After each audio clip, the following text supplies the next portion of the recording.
for the thousands in attendance and the millions watching around the world. Ladies and gentlemen, let's get ready to rumble! Yeah. What's up? It's that boy Coach Malachi Williams in the building. We back. New Media Today USA Boxing. We are back.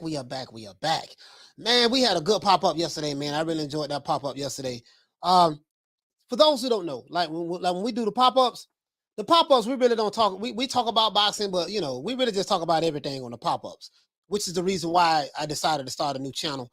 That's gonna be dropping very soon. You'll be hearing some new news on that. I will be dropping the link, so anyone who want to talk about anything other than boxing, that's gonna be the channel to go to. You know what I mean? We're gonna be talking about pretty much men and women relationships, what men are looking for in what men are looking for in a woman, what women are looking for in a man, how to attract your ideal mate.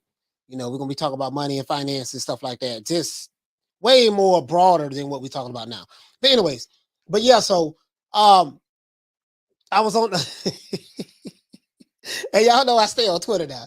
Y'all know I mess with Twitter. I'm not gonna say I'm a Twitter junkie, but I'm on Twitter a lot. I don't do a lot of tweeting though. But I'm on Twitter a lot. And I was watching this. I was looking at a part of an interview that Ryan Garcia. So I know that, I promise you guys, all you Ryan Garcia fans, I know you Ryan Garcia fans hate me. You hate my guts. I get it. I promise you I'm going to be on my best behavior today. Today, I'm going to be on my best behavior. I'm not going, you know what I mean? I'm not going to talk about Maybelline. I'm not going to talk about makeup. I'm not going to, I'm going to, I'm so damn petty. I mean, bad as I want to, because I like doing it. I really do. I like doing it. I like doing it. You know what I mean? I'm not gonna sit here and lie to you. Well, I put it this way: I'm gonna try.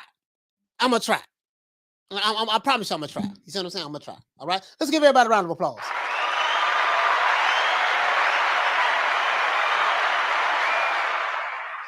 Now, doggone Ryan. Now, Ryan. Now, doggone Ryan. You know what I mean? Ryan said some. And shout out to all of my Mexican brothers and sisters out there, Mexicanos. You know what I mean? Shout out to you guys. You know what I mean? I see that, I know Ryan is one of your fellow Mexican fighters, and we know that Canelo Alvarez is one of your fellow Mexican fighters. So it seems that to be some kind of a riff. You see what I'm saying? Ryan Garcia responded to something that Canelo said. I'm gonna pull it up. I have the receipts right here. I have the receipts right here. You know what I mean? Ryan Garcia, I'm gonna say some nice things about Ryan. Ryan Garcia is very talented. Ryan Garcia is a handsome fellow. You know what I mean? Ryan Garcia, he does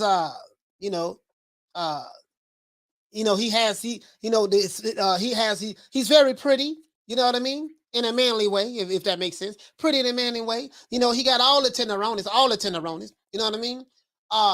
Some would say that Ryan Garcia is he's your favorite fighter's idol on the low.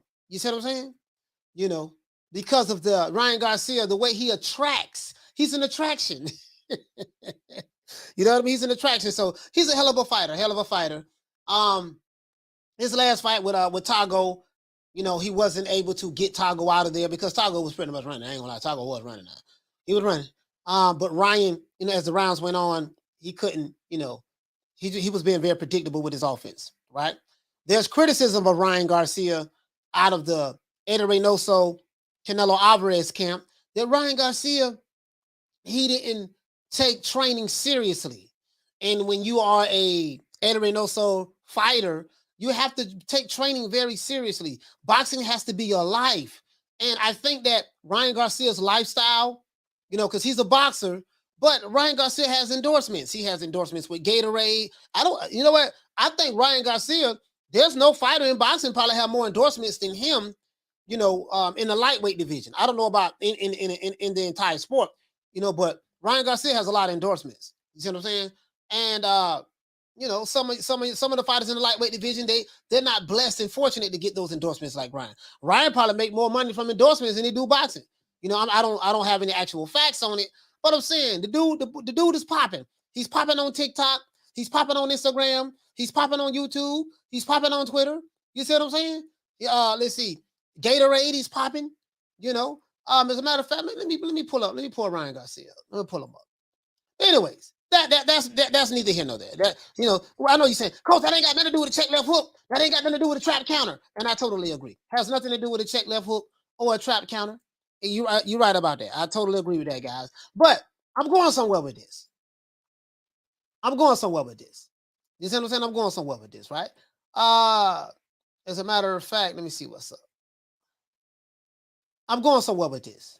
You see what I'm saying? So when it comes from a marketing standpoint, Ryan Garcia is that guy. Much as I clowned him in the past, but guess what? Boy, one thing I won't do, I won't take that from him. That dude there, when it comes to marketing, he's a young phenom when it comes to marketing. So I had to pull up some stuff. I had to pull up some receipts over here. Let's get into the show. Shout out to my sister Bless 365. Hey, okay. Let's see. Shout out to Just a Fan, my sister Bless. Shout out to Little Green Eyes P, Nelly Entertainment. You know, Duffy, what's going on? Knockdown 305, my brother from Dade County. What's happening? Shout out to Oscar. Oscar 3D. What's going on, fam? It is what it is. Fissiana. Shout out to Fissiana. Shout out to Fissiana. Shout out to Fissiana. Hold on, let me see something. Shout out to my sister Fissiana. Let me see something. Hold on, Fissiana. I'm trying to see something. The old boy trying to see something. Shout out to Fissiana, man. As a matter of fact, let me see something. I thought I had my sister right. I guess I didn't. Looking at something, Fissiana. Hold on. Oh, okay. All right. It's cool. Shout out to Fissiana. Yeah. And shout out to Javon Soto, man. Let's get into the show. Man. You know what I mean? You know, because I want to do my brother Ryan Garcia. I want to do my brother Ryan Garcia justice today. I want to do him justice today. And I don't want nobody. I know I've been one of his biggest critics, but I don't want to, I don't want nobody feeling some type of way today. I want to do him justice today, right? So let's do this. Now, Ryan Garcia says, and I have the receipts. For anyone think that I'm lying, you know me. If I say something, guess what? I have the receipts. Shout out to SC. Ryan Garcia says that I can't pick a Matthew Hatton. If don't nobody know who Matthew Hatton is, that's Ricky Hatton's brother from the UK, right? And I'm gonna give it the context. What he's saying. He said I cannot pick a Matthew Hatton like Canelo did and become a champion. He said that. And he was replying to some criticism that he received from Canelo. So if Canelo can speak out against somebody, right? If he can speak out against somebody, Ryan Garcia has a right to reply back. That's fair. I think that'd be fair. You see what I'm saying? I think that'd be fair, regardless of who the fighter is. If another fighter says something about another fighter, criticizes another fighter, that fighter that's receiving criticism has a right to hurl criticism back. Now, whether you agree with the criticism or not, it's up to you, but I'm just saying he has a right to do that. Also, we're going to have Kid Austin come on the show today. Kid Austin will be on the show today. Expecting him about an hour. So, what does he mean by that, though? He cannot just pick and choose fighters like Matthew Hatton to fight like Canelo did and become a champion. And then he talks about how hard it is to become a champion in the lightweight division. Now, Ryan Garcia has been making headlines lately. I'm going to read my opening statement, guys. Ryan Garcia has been making headlines lately about his response to Canelo Alvarez's criticism of Ryan's work ethic or the lack thereof. Ryan Garcia is looked upon as one of the best lightweights in the sport of boxing. However, he's more known for TikTok for his TikTok and Instagram videos, and he's known on Twitter as well as YouTube. Now, does Canelo make a valid point about Ryan Garcia's work ethic? Question one, right? Does Ryan Garcia make a valid point about his criticism towards Canelo? Plus, as I said before, we will have special guest Kid Austin will be showing up on the show today. Now, let's get to the receipts.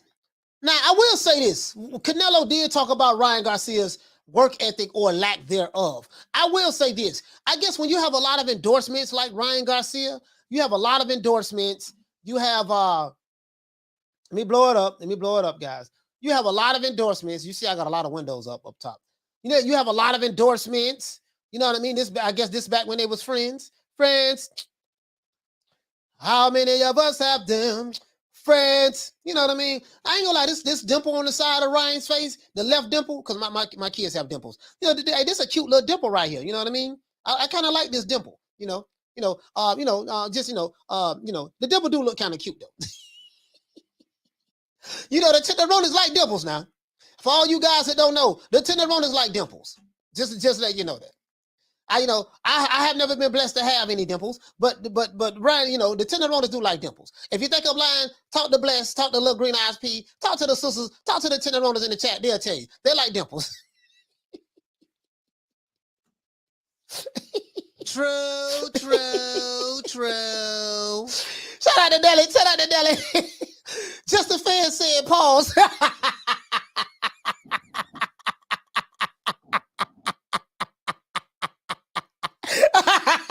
Just a fan. Oh yeah, guys, guess what? And I came out of retirement. Remember I told you guys I was going to come out of retirement and get back on that good green? Guess what? I came through on that promise right before the show. I made it do what it do. So it is what it is today. Anyway. You heard Bless. She said, yes, sir. And you know what? So any of you guys who have problems pulling the tenderonis, what you can do, because of a lot of the cosmetic surgery that's going on today, you can go to your local cosmetic surgeon and you can get dimple surgery. They can literally add dimples. They can literally add dimples to your face now. I don't know if you guys knew that. They can literally add dimples to your face. I know this is a boxing show, but just in case you guys want to talk about dimples, we can talk about that as well.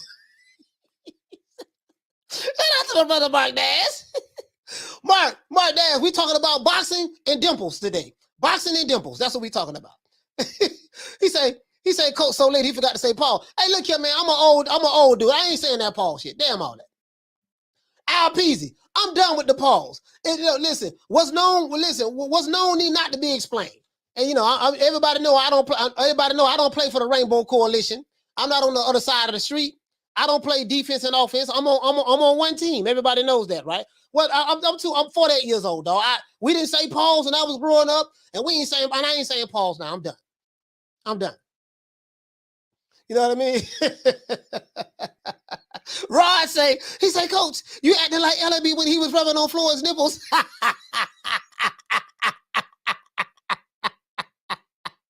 Hey, Rod, I think you're taking that too far. Rod, I think you're taking it too far, brother. I think you're taking it too far. I think that was a low blow there. You didn't have to do that. You didn't have to do that, fam. That was a low blow, Rod. But anyways, let's get into the article. So check this out. This article here, right? I don't know if you guys seen it. They say, but Canelo blasts Ryan Garcia. He says Ryan Garcia is ungrateful. He's accomplished nothing, and he owes Ed Reynoso money. And he said that he won't be tamed. Now, I didn't know that. So Ryan Garcia owe Ed Reynoso money? Oh, okay. All right. Damn. Okay. I didn't know that. So he owed Eddie some cheese. Ryan Garcia owed Eddie some cheese, but I heard he paid Errol Spence his bread to 20 grand. So I wonder how much bread he owed. Maybe Ryan feel like that. He don't owe Eddie Reynoso anything because he said Eddie Reynoso didn't have time to train him in the first place. Now I will say this in defense of Ryan: when you are as popular as Ryan Garcia, and you have all kind of commercial endorsements and stuff going on.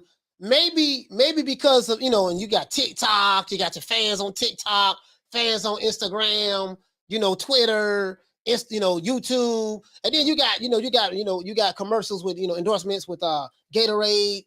I think is it Maybelline, just all kind of companies you have endorsements with. Maybe it's kind of hard for him to really train the way Ed Reynoso wanted him to train, because this guy is busy. He's not like your other fighters. Your other fighters ain't popping like they ain't popping like they're not popping like Ryan Garcia. You see what I'm saying? So that could be it. That could be it. Shout out to my brother Big Ron. Hey, For okay. dropping that $2. Bam, super chat on your boy. Hey, Leroy. Super chat received. Playtime's over, boy. Yes, sir. Down from the bar, there's a platform stage. People pimping, sharp as razor blades. Bless.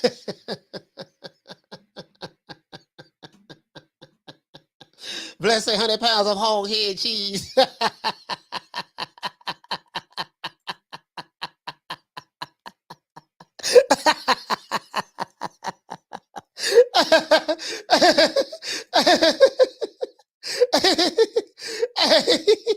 get back to the show, man. Let's get back to damn bless.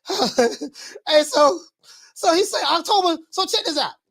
In October 2018, Ryan Garcia decided to join the Canelo Alvarez's camp to train alongside the Mexican superstar boxer Saul Canelo Alvarez. You know what I mean? Approximately 5'8" tall. You know, he has a 70.5-inch arm reach from Guadalajara, Mexico. You know what I mean? He is a 4-division world champion. You know what I mean? 4-division world champion.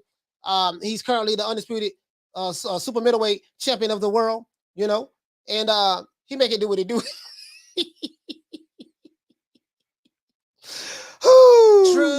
True. I didn't want to put the voice on. But I can if I want to. But I'm not gonna put the voice on right now. Anyways, you know, Mexican superstar boxer, you know, as well as lifelong coach and confidant, Ed Reynoso. Now, Garcia developed under the guidance of the group and scored 5 wins and stoppages. Okay, he did. So he did kind of grow. Garcia was co-featured on Alvarez's undercards, and undisputed super middleweight champion even sat ringside to support the budding star. Oh man, bro, like, you know what? Now that I think about that, damn, just Canelo doing that alone is let me take this better down. Shit, you know what I mean? Shit. That's what I was saying. Like if Tank would have went over there, I mean, not just go over there, but if Tank just would have aligned himself up, you know, with Big Nello, but I figured he wouldn't do that because, you know, them conscious community guys would have been at him. They'd have been like, "Oh man, you sold your race out. You left us and went over there to the Mexicans." That's probably what they would have told him. But he probably wouldn't have been under that kind of pressure. Tank, you know what I mean? So, but anyways, let's see where we at. He said Garcia also co-featured on Canelo's undercards in the past and stuff like that, right? But now this is where the problem happens at. But in cordial relationship and pleasantries all seem to come to a sudden crash after Garcia separated from Canelo and Ed Reynoso back in February, and he joined forces with Joe Goosen. And as a matter of fact, from what I've been hearing, several fighters have left Ed Reynoso. Several fighters have left, right? They say months prior to the breakup, Alvarez questioned Garcia's dedication and discipline to the sport while Garcia was dealing with mental health issues and a hand injury.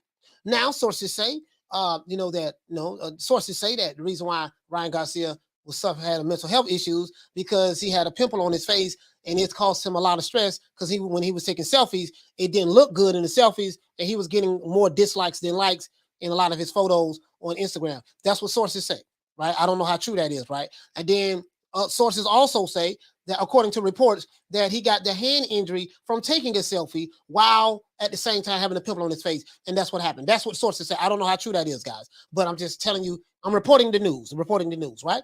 Now, Garcia attributed his departure from Team Canelo due to the fact that Reynoso could not be 100% committed to training him. He also added that he was tired and fed up with Alvarez's shocking criticism. Oh, okay.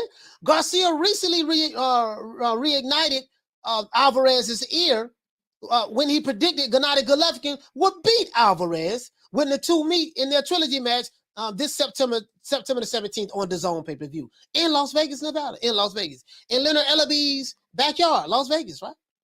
After learning of Garcia's prediction, Alvarez again unloaded a barrage of verbal blows, not low blows, but verbal blows on the upstart lightweight contender. They call Ryan Garcia an upstart lightweight contender? An upstart? Are you serious? He's just mad for something. He's no longer in the team. He's always going to be versus us, no matter what. But he's a little kid. Oh man, Canelo, he's sunning him now. He's a little kid. He needs to understand. He said, you need to understand him. He needs to learn a lot of things. My advice for him is to do your job. Focus on your career. Win a world title first. He said, win a world championship first. Then talk about other people, because you have accomplished nothing. And you start talking about fighters who've accomplished a lot. True, true, true. When I was 20 years old, I was a world champion, said Canelo. This is what Canelo said on the Zone on the Ark and Barack show. He said you can call out everybody and say and talk and everything, but at the end of the day, you are doing nothing. It is what it is. We need to understand him now that he's no longer with the Canelo team. He's going to talk mad shit about us, right? It's fine. I don't have a problem with it, but he needs to remember how much Eddie did for him. A lot of things. He and his father still owe Eddie Reynoso money, and Eddie doesn't say anything because he doesn't need it. It's not fair that he's talking ish about everything in the camp. He came to my gym, and we showed him nothing but love and support. We took him in and held him in our bosom, and this is the thanks that we get? He then goes around and says anything. He's not grateful. You know what I mean? When a person is ungrateful, it's the worst thing in the world.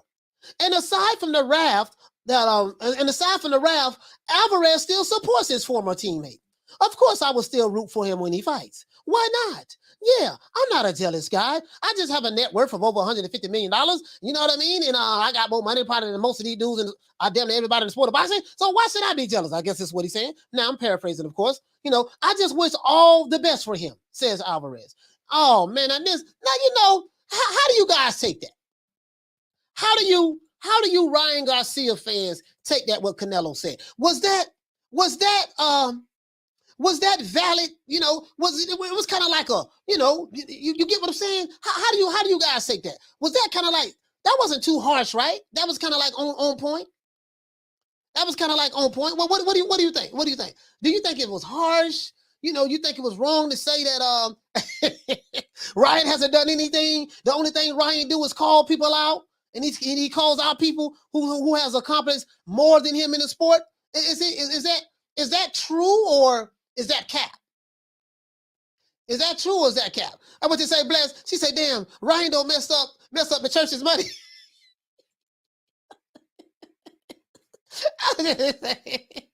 Bless said he lightly checked. Okay, well, just a little light check.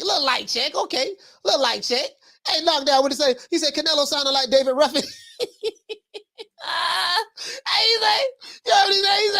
said Canelo sounded like David Ruffin, man. Man, cut that out, man. David Ruffin, man. You're begging me not to leave you, and I refuse to let you go. Hey, knockdown. That's what sources say. According to reports, that's what Big Ryan Garcia told Eddie Reynoso and them when he was leaving. He said, "Y'all begging me not to leave you." True. Hey, Bless. Y'all begging me not to leave you.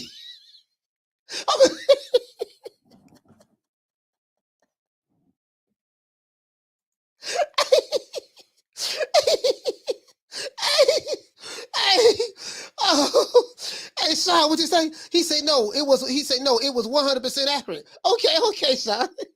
Hey, Sean Carter. That was sources say. Sources say that Ryan Garcia, before he walked out the door, he looked at Eddie and Big Nello. He said, "Y'all begging me not to leave you." And they was, I heard Team Canelo was very upset. I heard it was very upset. You know what I mean? But that was sources say. They come and see me. They come in to see the Temptations. Ain't nobody coming to see you, Otis.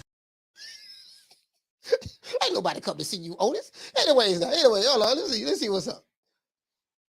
Mike, what you say? He said Ryan pulled out of 4 fights last year. I ain't gonna lie. He did pull out. I definitely know 3. Devin Haney, Jojo Diaz, Javier Fortuna. He pulled out of 3 of those fights. Back to back. He did that. Well, he did that. Now, I'm not saying he didn't have a legitimate reason, right? But, you know, I could see maybe having a legitimate reason for one, but he pulled out of 3 fights last year.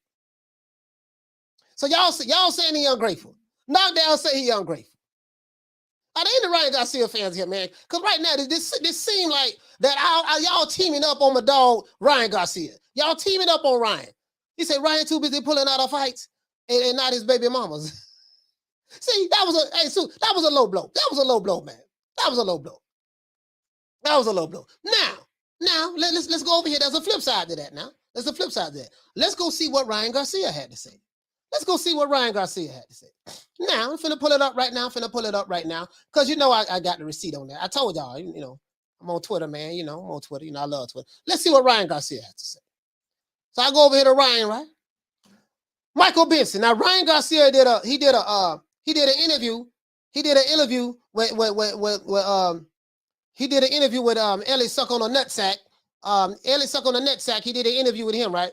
The left one, the big guy. I think that's his name. Is that his name? Ellie Suck on a Nutsack. Oh, sorry about that, guys. I get these guys' names confused. Now, Ryan Garcia responds to Canelo Alvarez. This is what Ryan says. He said what he said was just comical. This was Ryan Garcia's reply back to Big Nello. He said what Big Nello said is just comical. At 20, I was a world champion. That's what Canelo said, right? He said he fought for a vacant title versus Matthew Hatton. I have a lot of good people in my division. I can't just pick at Matthew Hatton and become a champion. So this is what, so what Ryan is saying is, he's saying that Canelo is cherry picking. He said, listen, you fought for a vacant title. You ain't fought nobody. When you fought for a vacant title. You see what I'm saying? You fought for a vacant title. And he said, look, I got a lot of good people in my division. So the way I took this is this. He's saying that there's so many good people in my division, it's going to be hard for me to become a champion over here. It's too many good people over here. That's what I'm taking from that, right? He said, I just can't pick up Matthew Hatton and become a champion. No, because it's one guy you can pick to become a champion. The guy who you was the mandatory to fight last year in January, after you beat Luke Campbell, you was the mandatory to fight Devin Haney. You pulled out of that. I remember that like it was yesterday. You pulled out of that fight. Willfully pulled out. So you could have fought him to become a champion. So, but I digress. So I guess what he's trying to say here, he's trying to say that Canelo is cherry picking.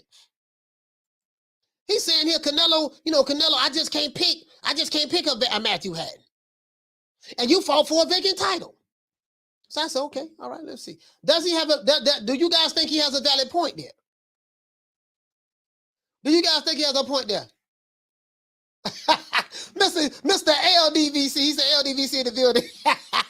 Salute to you, fam. Salute to you, man. There you go, Mr. T. Shout out to Mr. T. Mr. T, what's going on, fam? I ain't seen you in a minute, dog. I ain't seen you in a minute. Mr. T, where you been at?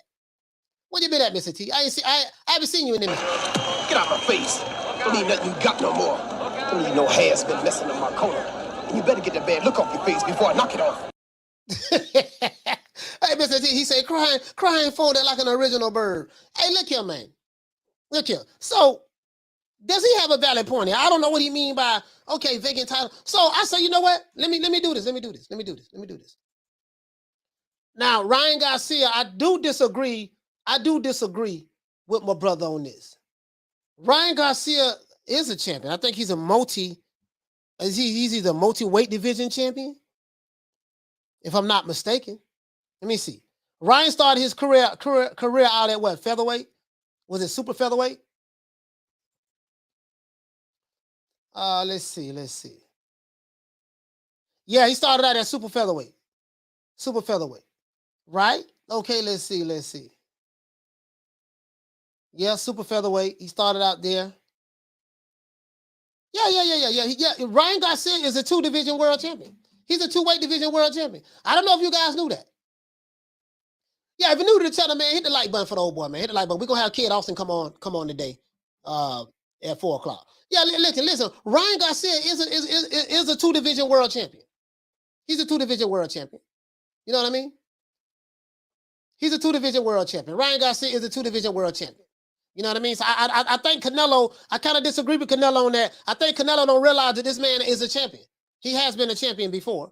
You see what I'm saying? He has been a champion before. And matter of fact, we finna pull it up right now. Canelo, what's he say? He said, I don't think he's cherry picking. He's just saying everybody's path is different. And Canelo first world championship was laid out with that opponent. Okay. That's a valid point. I didn't know what he meant by that. He didn't really clarify it. And I'm like, well, but I'm gonna tell you why I say that. Because he said I just can't pick an opponent. Check this out. Hey, Kane, check this out, fam. Like right here, he say, I just can't pick a Matthew Hatton and become a champion. So I think that's kind of direct right there. He's saying that, hey, Canelo just picked him and because he knew, a cherry pick. If you're picking, that's a cherry pick. What he said, he just picked him and became a champion. You get what I'm saying? Like right there, that right there tells me something totally different. I'm pointing over here, but I need to be pointing right here. That right there tells me something totally, like that's that part right there. What do you think about that part right there? What do you think about that part right there? That's what kind of make me think. Shout out to DC Nardo. You know what I mean? Shout out to DC Nardo. Yeah, we finna pull up. Yeah, we finna pull up DC. DC, what's up, baby? Shout out to Sean Carter. He said he won an intern belt. Hey, listen. Hey, listen, hold on. We finna pull it up right now. Ryan Garcia is a multi-weight division world champion.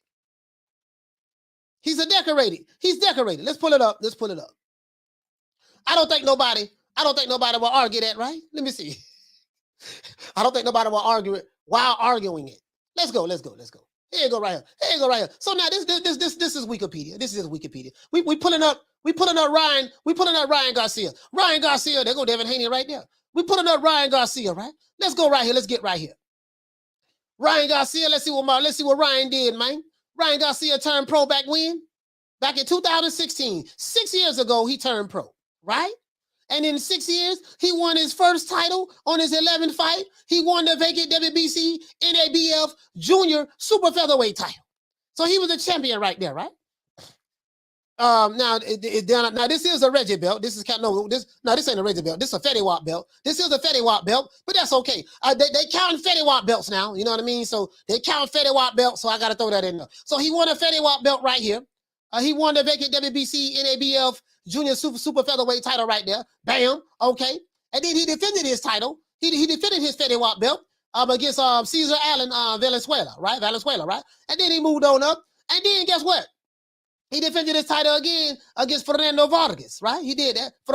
He did that there, right? You know what I mean? The WBC NABF Junior Super Middleweight title. So he had several title defenses, right? You know what I mean? So he was champion in that one weight division, right? Then he moved up to the lightweight division, and guess what he did?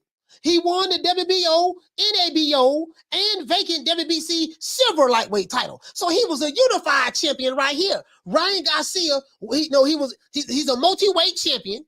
He was a unified champion right here. You know what I mean? You can see it right here. The receipts don't lie. You see right there, he won the WBO he won the WBO -NABO and meaning something else in conjunction, the WBC silver lightweight title. So he was a unified lightweight champion, right? Unified. Defended his title, and then he won his third belt when he beat Luke Campbell. He won the vacant WBC intern lightweight title. He won the WBC intern lightweight title. This here was what was it? It was a disqualification, it was a mandatory, not a mandatory, what they call it, guys, when you got to fight, eliminator match. It was an eliminator match. That's what the word I'm looking for. It was an eliminator match, and whoever won that became the mandatory to fight the WBC champion, Devin Haney. But so happened Ryan Garcia had to pull out, I think it was the pimple or something like that. The pimple, whatever. He for stressful reasons. For stressful reasons. We'll just say that. For stressful reasons, right? You know what I mean? So he is a champion. Hey, hold on. Check it out. Hey, SC, you said vacant. SC, I'm glad you said that. Because Ryan Garcia did say that when Canelo beat Ricky Hatton, not Matthew Hatton, it was for a vacant title, right? It was for a vacant title. So let's go back. Let's go back to what he said now. He said that he said he fought for a vacant title versus Matthew Hatton. Bam, let's stop right there. So Ryan Garcia is criticizing. He said, look here, man, when you fought You fought for a vacant title. And then you fought against Matthew Hatton. So basically he's saying that he don't think highly of Matthew Hatton. You know what I mean? I just can't pick up Matthew Hatton and become a champion. So he's saying that he can, so basically he's saying that Canelo just picked a Matthew Hatton and became a champion. And then when he beat him, he fought for a vacant title. So let's go over here.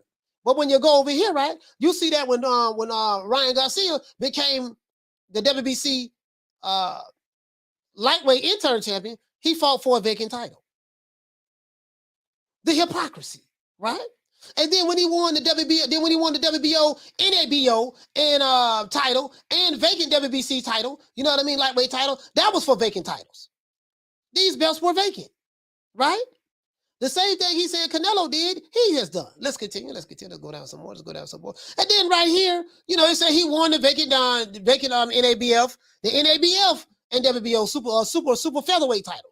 So he won. So he's been winning vacant Reggie belt titles, featherweight belts. He's been winning vacant featherweight belt titles his whole career. The 6 years he's been boxing. Right here, this was a vacant title. So you know what, SC, you hit the nail right on the head, man. Hit the nail right on the head. I can't, you know, you can't sit back and criticize somebody from winning belts, winning vacant titles when you winning vacant titles. You know what I mean? Now, I don't know if you guys consider those belts titles, but hey, man, it is what it is, man. It is what it is. You know, I don't know if you guys consider those, you know what I mean? Around these parts, we call them featherweight belts. You know what I mean? That's Shan coined that term. But yeah, the featherweight belt. So he won. He's a two-weight division featherweight champion, if you want to call him that. Shout out to Lisa Bell's in the building. Kevin Martinez, what's going on, fam? Yeah, we're gonna put some respect on Ryan Garcia's name today, man. Because right now, I think that it's been kind of old daddy boxing. Old daddy, what the lick read, baby? Loke, what's up? LOC, what's going on, fam? Mr. T, what's happening? Mr. T say his IBF Instagram belt. True. Hey, listen, man, Mr. T. Mr. T, let me tell you something, brother. See, I don't think y'all understand, right? When you are in the position of a Ryan Garcia, hey, what you say? He said Coach was wrong now, he recovering. Well, where I was wrong at? Oh, you mean on the vacant titles? Yeah. On the vacant titles, yeah, absolutely. Yeah, on the vacant titles. Hey, why y'all say I'm trolling? Hey, Brian, they say, Coach, you trolling. I ain't trolling, dog. Why I'm trolling at? I'm showing you the receipts. The man won. The man is a multi-division world champion. And I just don't agree with Canelo on that. The man is a multi-division world champion. Ryan Garcia, I just showed you the belts. You know what I mean? Talk, what's going on, Talk? Hey, man, hold on, man. Listen, man, listen. All I'm saying is this. Now, I get what Canelo is saying. I don't get what Ryan is saying as it relates to, you know, you can't criticize Canelo. You say he fought for a vacant belt with Matthew Hatton. I'm like, Matthew Hatton really wasn't no scrub, though. From what I remember, Matthew Hatton really wasn't no scrub. He had a lot more experience than Canelo. But, you know what, guys, it is to the interpretation of the individual. You know what I mean? There's nothing wrong with a person criticizing another fighter. You may feel like that guy that they fought really wasn't nothing or anything. And there's nothing wrong with that. There's nothing wrong with that. But you can't sit back and say, hey, he fought for a Reggie belt. I mean, he fought for vacant titles when, you know, your whole career has been for vacant titles. That's all I'm saying. You know what I mean? That's all I'm saying. You know, we only need 70. What we need 97 likes. 97 likes will open up the phone lines. Because I have a guest coming on too. You get what I'm saying though? PBC said, you say Ryan got more followers. Yeah, now he do have more followers now. That is true now. Hold on. Who got more followers? Ryan got more followers than Big Nello? Kevin Martinez, what you say? He said he will lose another 20K with Triple G. Oh, you know what? Because he is picking Triple G to beat Canelo. He is doing that. You see what I'm saying? He is doing that. Yeah, man, Ryan, listen, bro, like Ryan, let me tell you something. What he got over here? Ryan popping, but he got almost 9 million subscribers he got almost 9 million subscribers. Ryan popping, man. See, this the kind of stuff. This is the kind of stuff that Ryan be doing, man. Like, listen. See, you know what? Canelo need to Canelo maybe Canelo need to take a page out of Ryan book. Look at Ryan, man. Look at Ryan. Ryan, look at him. Show y'all what he doing. Look at Ryan now, man. You see what I'm saying? They're gonna show Ryan right there. You see him? They're gonna finish show Ryan. They go Ryan. He be practicing doing, you know what I mean? Look at him. Look at them fast hands. Them hands fast, boy. Them hands fast. Yeah, that's what he do. You see what I'm saying? You see what I'm saying? Yeah, look at that. He accidentally hit Buddy in the face. You see what happened? When you got the eye of the tiger. See, when you got the eye of the tiger like that, man. See, man, you know, listen, man. Listen, man, Ryan that's what he doing. That's what he doing, man. Ryan, you feel me? You feel me? Shit. Ryan making it do what he do. Look at that. I guess that's what that is. What kind of challenge that is? He would look at that so fast. Oh, Lord, have mercy. Boy, Ryan, boy, I'm telling you, boy, shoot. You know, Ryan doing this thing. Here go another one. Show him what you do, Ryan. Look at that. Look at that. Look at that. Look, you see what I'm saying? She got to put the blindfolds on. Look at that. Here you go. Here you go. Here you go. Hack up. You see what I'm saying? Yeah, man. Yeah. Yeah, Ryan, boy, I'm telling you, boy. Shit. Hey, I'm just saying, no, Ryan doing all kind of challenges now. He doing all kind of challenges. He popping right now. Let me tell y'all something. Look at that. 8.9 million. What Canelo got? What Canelo? I know y'all saying, what the hell has got to do with boxing? It got everything to do with boxing. We talk about Ryan Garcia. That's what's going on. Look at that, Ryan. This what Ryan doing over there, man. Everybody in the lightweight division scared of Ryan right now. They know what time it is. Here you go. Here you go. Here you go. Here you go. Here you go. Here you go. Here you go. Oh, Lord, have mercy. Oh, buddy, right there. Oh, man. Lord. Bruh. I'm just saying, bro. What shit? Ryan, like, listen, boy, Ryan mess around and hit. He mess around and hit Devin Haney a tank with one of them left hooks right there. But it might be good night Irene, boy. Shit. Ryan mess around. Hey, Ryan mess around and hey, let's see what Big Nello got. Let's see what, cause the beef might be about the Instagram followers too. Cause Ryan popping on Instagram now. He popping now. I ain't gonna lie, he is popping now. He popping on the TikTok too. TikTok. Oh, he definitely popping on TikTok. See what I'm saying? He popping on TikTok too. Let's see what Big Nello got. Let's see. I want to know who got more. Oh, Canelo Alvarez. He got the blue check next to his name. Let's see what's up. Oh, damn. Okay, Big Nello. All right. Big Nello got 13 million. Big Nello got 13 million, boy. Okay, shit. All right. Y'all see Big Nello. Big Nello got 13 million right there. Okay, he got 13 mil. All right, okay. Shit. All right, Big Nello. Big Nello ain't doing no challenges. I don't see him doing no challenge. He's just on the golf right now. I hear golf is real relaxing. And I'm gonna start going out on the golf. I can't hit a golf club. I can't hit a golf ball to save my damn life, bro. I'm just being honest with you, bro. Like, I can't hit a golf. But I just want to go out there just to be styling and profiling. You know, I just want to go out there on the golf course just to say I went out there. Yeah, man, I just say I went out there. Yeah, Big Nello got 13. Nello got 13. He got 13. He got more than Ryan now. You know, I'm just saying, bro. Like, hey, listen, all you old school cats, I'm old school with you, baby. I'm just letting you know this what time in TI is now. Nowadays, dog, you know, we got to keep up with the times. We got to see what's going on social media, TikTok. I'm on TikTok too. I'm on TikTok. Talk what you say? He say he needs to challenge himself in the ring. True. Hey, listen, hey, man. Hey, talk what you say, fam. He need to challenge himself in the ring, huh, man. That's what you want him to do. You got to challenge. Hey, talk so he got to. Man, who this little young whippersnapper running all up into my combo? Look at you. You're all wet behind your ears. Breath smelling like Similac. Man, you better go on home before you get your little thick ass tossed up.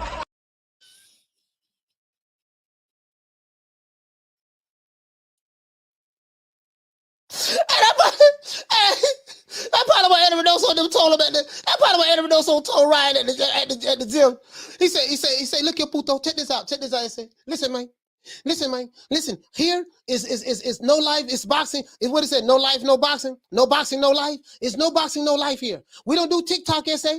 We don't do TikTok. We don't do Instagram. Look, I have 13.3 million followers on Instagram. I have more than you, SA, and you don't see me doing these stupid ass challenges and stuff like that. You know what I mean? I need you to get right. You know what I mean? No boxing, no life. We don't do that, SA, over here. We don't do that over here. You know what I mean? And then when Ryan said he was gonna leave, he said, "Well, I'm gonna leave." Now, so when he said he was gonna leave, sources say, this is what, when he said he was gonna leave, sources say this is what Big Nello told Man, him. who this little young whippersnapper running all up into my combo? Look at you. You're all wet behind your ears. Breath smelling like Similac. Man, you better go on home before you get your little thick ass tossed up. They say Edwin Doso, Canelo told him, man, get the hell up out of here, man. Man, get the hell up out of here, man. Kick rocks right now. And then right when he was leaving. You're begging me not to leave you. And I refuse to let you go. Right? Said, y'all begging me not to leave you. You see what I'm saying? And guess what? When Ryan left, I heard Andy Ruiz left. I heard Frank Sanchez left. When Ryan left, those other guys left with him. So what does that tell you? What does that tell you? When Ryan left, those other guys left with him. Some of those other guys left with him. Sources say that, hey, Eddie Reynoso lost 85% of his stable when Ryan left. Sources say. Sources say. You see what I'm saying? You know what I mean? So listen, man. All I'm saying is this here. Ryan popping. Matter of fact, let me see. Wait, he on TikTok too. I think he on TikTok too. Ryan on TikTok. I'm telling you, bro. Like y'all gotta. You old dudes gotta get up with the times. See, that's the problem. See, you old dudes keep talking about back in the day. Keep talking about back in the day, and this ain't back in the day no more. Y'all gotta get up on the times. You see what I'm saying? Y'all gotta get up on the times. That's the problem. You old dudes. You old dudes. You know what I mean? Y'all sitting there talking about back in the day. Hey, I'm the main one be doing it too. The main one be doing it. See that talking Hey, let's see. Let's see what's up. I gotta log in. Hold on, let me see what's up. I gotta log into my account. Let's go. Let's see. Hell, man. Let's see what's up. I gotta log into my account. Y'all know King Ryan. Yeah, man, y'all gotta understand, man. Like y'all gotta get on this TikTok. See, this is where I got this video from. Fam. I know y'all say he need to be in the ring. This is where I got this one from, though. Y'all remember this one? Y'all remember this one there? Y'all remember that? Yeah, man. That's why I got that from. On TikTok. The man dominating TikTok now. He dominating TikTok. I don't think nobody will argue. I actually do cuss a little. Do you? Also, yeah. What's your favorite curse word? Probably fuck. The man got 4.8 million followers on TikTok. As a matter of fact, all my Ryan Garcia fans, put your hands up. Put your hands up. And let's give him a round of applause.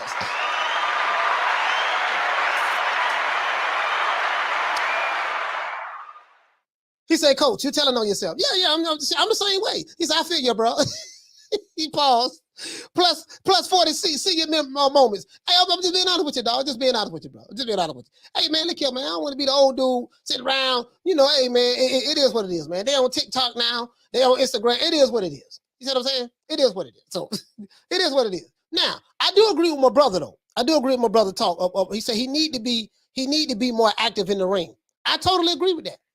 The good thing is this. This is Ryan Garcia's second fight this year. He fought Emmanuel Targo in San Antonio. And let's see, where is this other fight being held at? Yeah, anybody want to fight Ryan Garcia? If any of you guys in the chat want to follow him, go ahead and just look his name up. You can follow him on TikTok, Twitter, and Instagram. You can become a member. You can become a member of the Ryan Garcia fan club. See what I'm saying? Now it's gonna be a whole lot of 18-year-olds and 19-year-olds and 15 and 16-year-olds and 20 and 21-year-old young men and girls over there. It's gonna be that now. You know what I mean? Because we know that's his fan base. Ryan Garcia, 98% of his fan base is that crowd, right? So you might stick out like a sore thumb, but you get what I'm saying. But hey, it is what it is.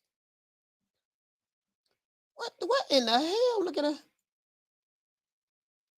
Oh, okay, that's another one. Okay, yeah, y'all check this one out. Yeah, here you go. Yeah.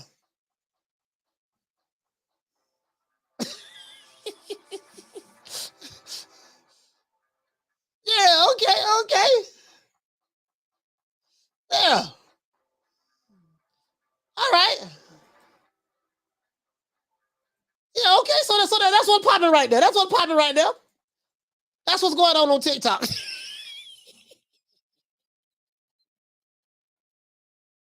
And this is probably why Eddie Reynoso them. They say, look here, man. Eddie, listen, man, listen, Canelo, listen, they say, listen, this kid has to go. I'm trying to train him. And every time I turn around, he has a cell phone in his hand and he's talking to the camera. Like listen, man, the puto has to go. Like, listen, man, it's boxing, no life. It's no boxing, no life over here. And he has I'm trying to get him to hit the pads. And he's hitting the pad with one hand and he's taking a selfie with the other hand. He's taking a selfie with the other hand. This what Eddie Reynoso say. This what Eddie Reynoso say. Hey, look here, man. Let's give everybody a round of applause. We got Kid Austin and Pop Austin in the building. Yes, sir. Yes, sir. Hey, hold on, man. Hold on. Let me go and take this battle down. Yeah, man. We got Kid Austin and Pop Austin in the building, man. This one of my favorite young fighters right here, man. Hey, listen, we talking about Ryan Garcia, Instagram. I've been stalking Kid Austin on Instagram, on TikTok too. I love what Pop is doing on TikTok. Let these old dudes in the chat know what time it is. Let them know who you is, man. Talk to them. Me or him? Oh, no, you and your dad. You first. You first. Yes, sir. Kid Austin. I'm a professional boxer. 10-0. 10-0. How many TikTok followers you have? I don't know. I'm just messing with you. I'm just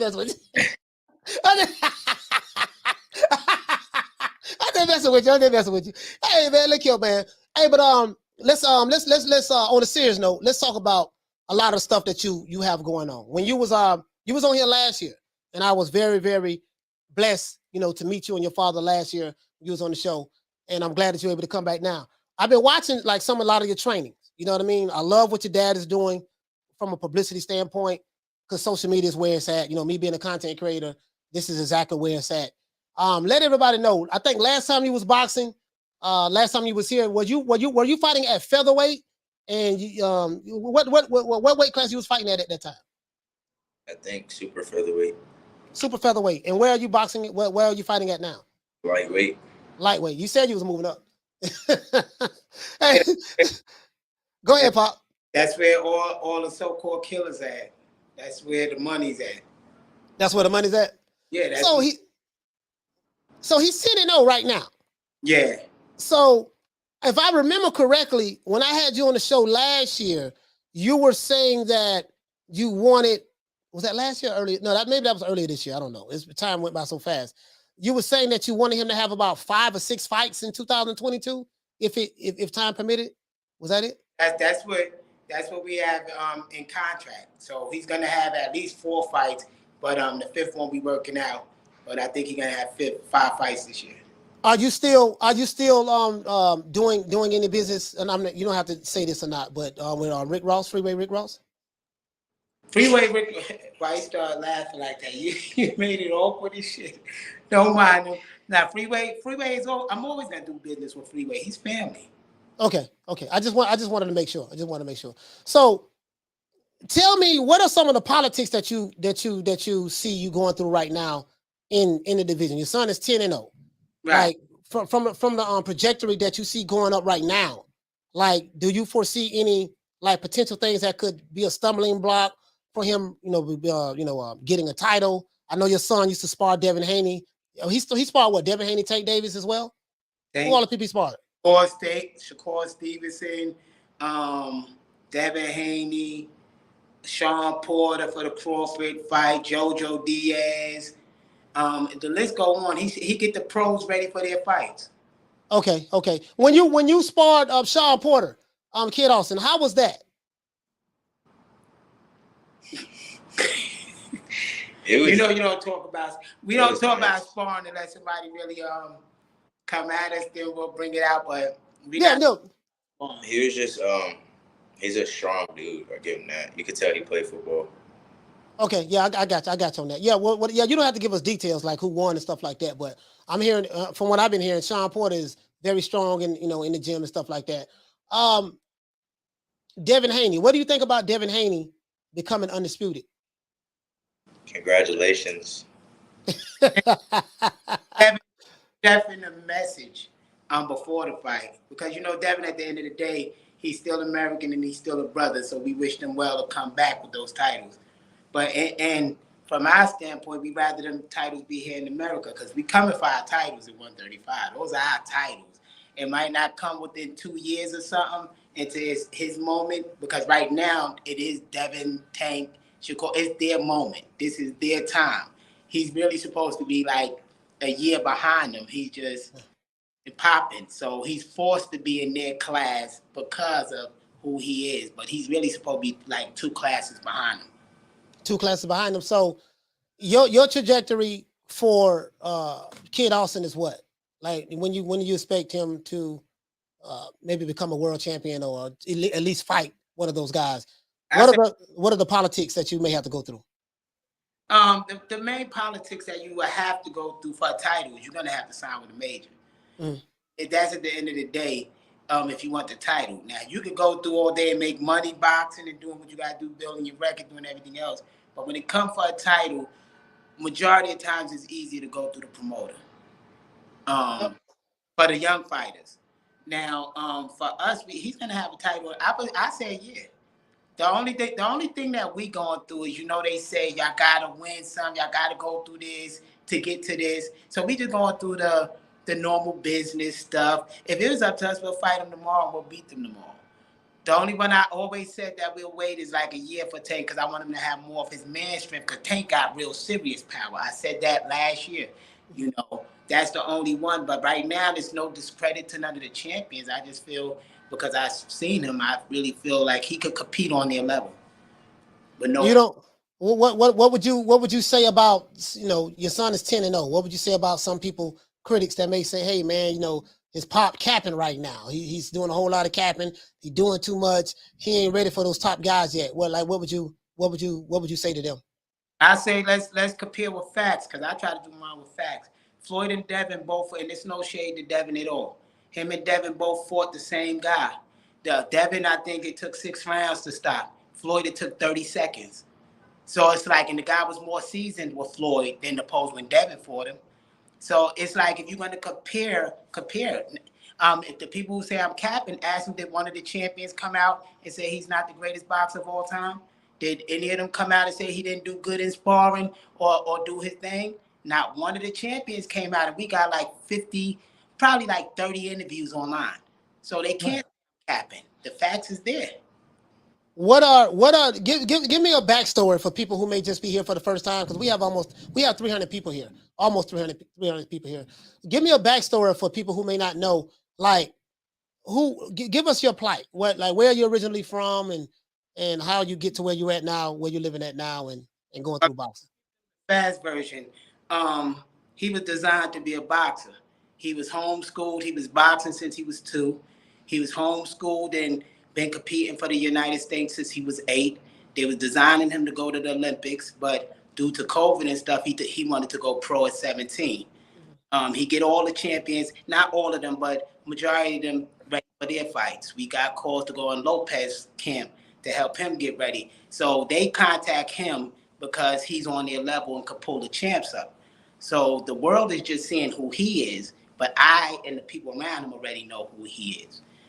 He's just a boxing machine. He was, instead of going to school, he was programmed boxing, all styles, the 5 styles of boxing. He has power in both hands. He fight in both stances. I mean, he's the perfect boxer. And he's still developing. When I tell people he's the greatest boxer of all time, I think they think like right now, like, oh no, what about this one? It's like, yo, he's 19 years old. He's still developing. Y'all getting to watch it right before your eyes. The greatest boxer of all time, blossoming. His frontal cortex is developing. Right. So when you say something like the greatest boxer of all time, it's like, okay, now I'm gonna be honest with you. I got to be real with you. When you say that, it's like, okay, man.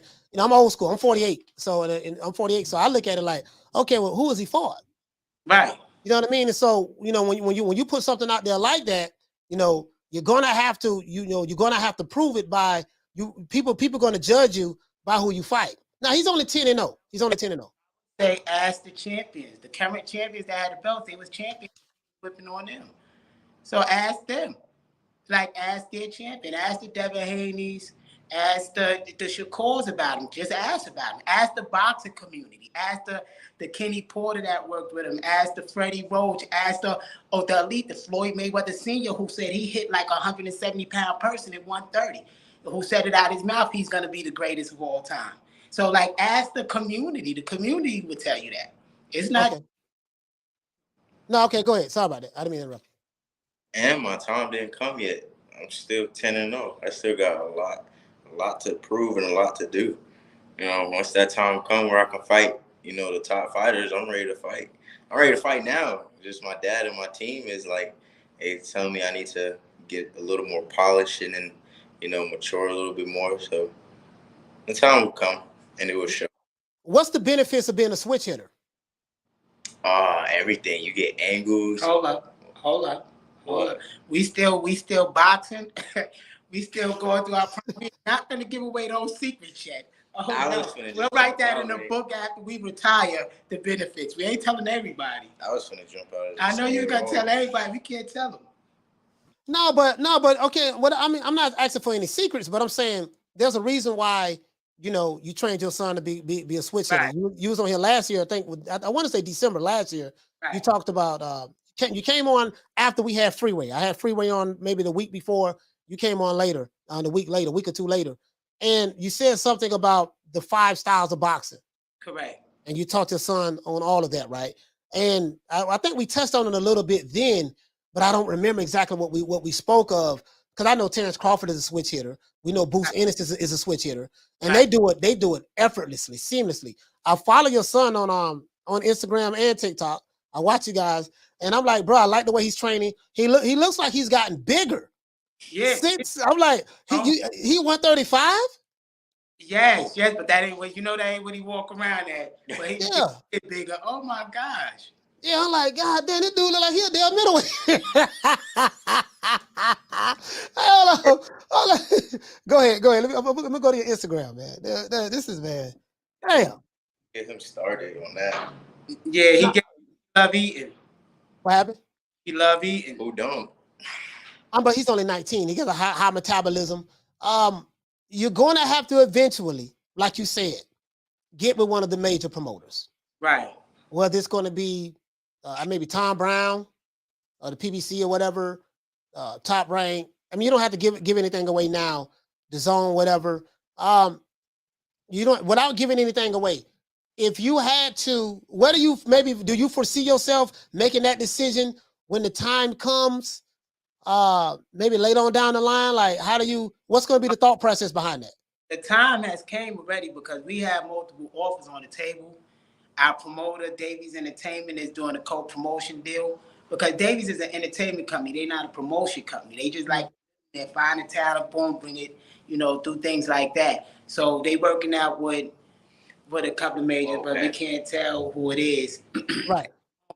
But some people in trouble because once we get that promoter, we could go ahead and become mandatory, move up them ladders, and we taking somebody head off. Hey, look here, man. I'm checking them out. I'm checking them out right now, man. I'm checking them out right now, man. Right now, we on we on your Instagram page right now. I want to look at some more stuff. Whole lot of more, just in case somebody say that ain't impressive. Yeah, we're gonna see some more stuff. Working right now with Leha, Jesse James Leha. He was a WBC champion, right, in San Antonio. So that's who gym we at. We training with him for this camp. Okay, that's who you training with, Jesse James Leha? Yeah, he on certain things while I'm polishing Floyd up so y'all can see a whole different style. Yeah, he don't got big, man. He don't got big, man. Did he get big? Yeah, he don't got big. God damn, bro. I'm like, he wasn't that big.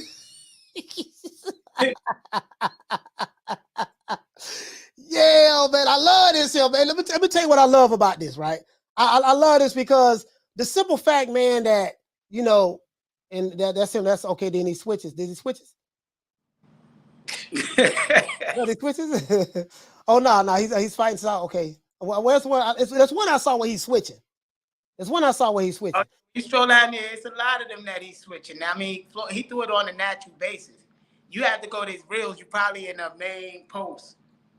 Yeah, I'm in the main post. I got to go to the reels. What are all the of real? Oh, the reels right here. The reels right here. Yeah.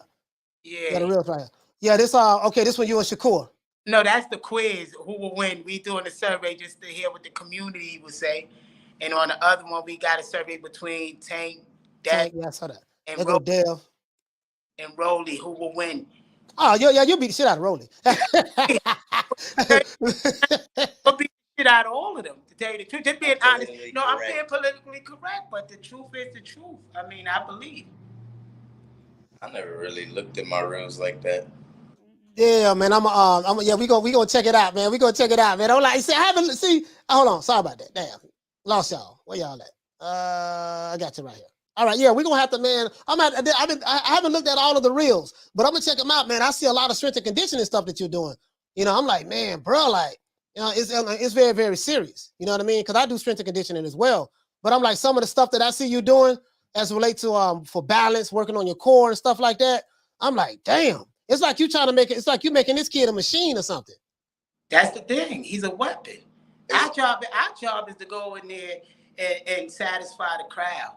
And the crowd want to see a fight. They want to see somebody laid out or face broken. So we going in there to fight. This is what a real fight is. We ain't going in there to box and do that other stuff. So I think when it comes to, and this is not shining on anybody. This is just me for saying what I see. I think when we see a Devin, I think Devin won't last with Floyd. Floyd got too much power.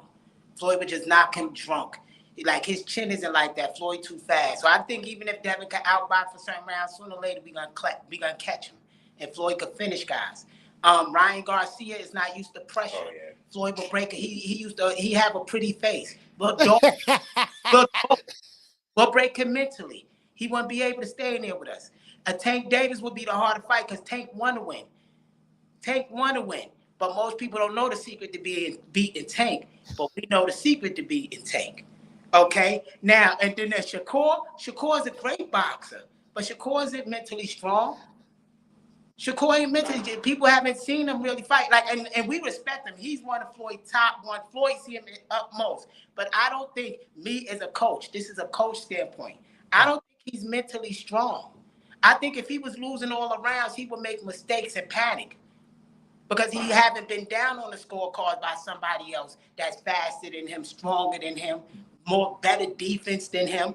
So I don't think Shakur will mentally be able to go 12 rounds with Floyd. Because Floyd will figure him out. So, and I know you're speaking from a position of coach standpoint. Yeah, coach standpoint, and you actually been there when these sparring sessions have went down. Yeah, but I'm not basing it on sparring because some people would say sparring don't mean nothing, but sparring means something. Motherfuckers trying to climb out that ring, but sparring really don't mean nothing. I base it on science. I base it on the person getting punched in the face. I base it on, like, he said in his last fight, and you can hear the commentators say, he said, Floyd said he's gonna break his face. He visualized it. The next round, didn't he break his face? So the thing is, people don't know the power of the mind, and they messing with gods right here. We would destroy them in that ring. So they going in for boxing, we going in for our livelihood and to help people that's in these streets struggling. So I don't think their will is better than our will.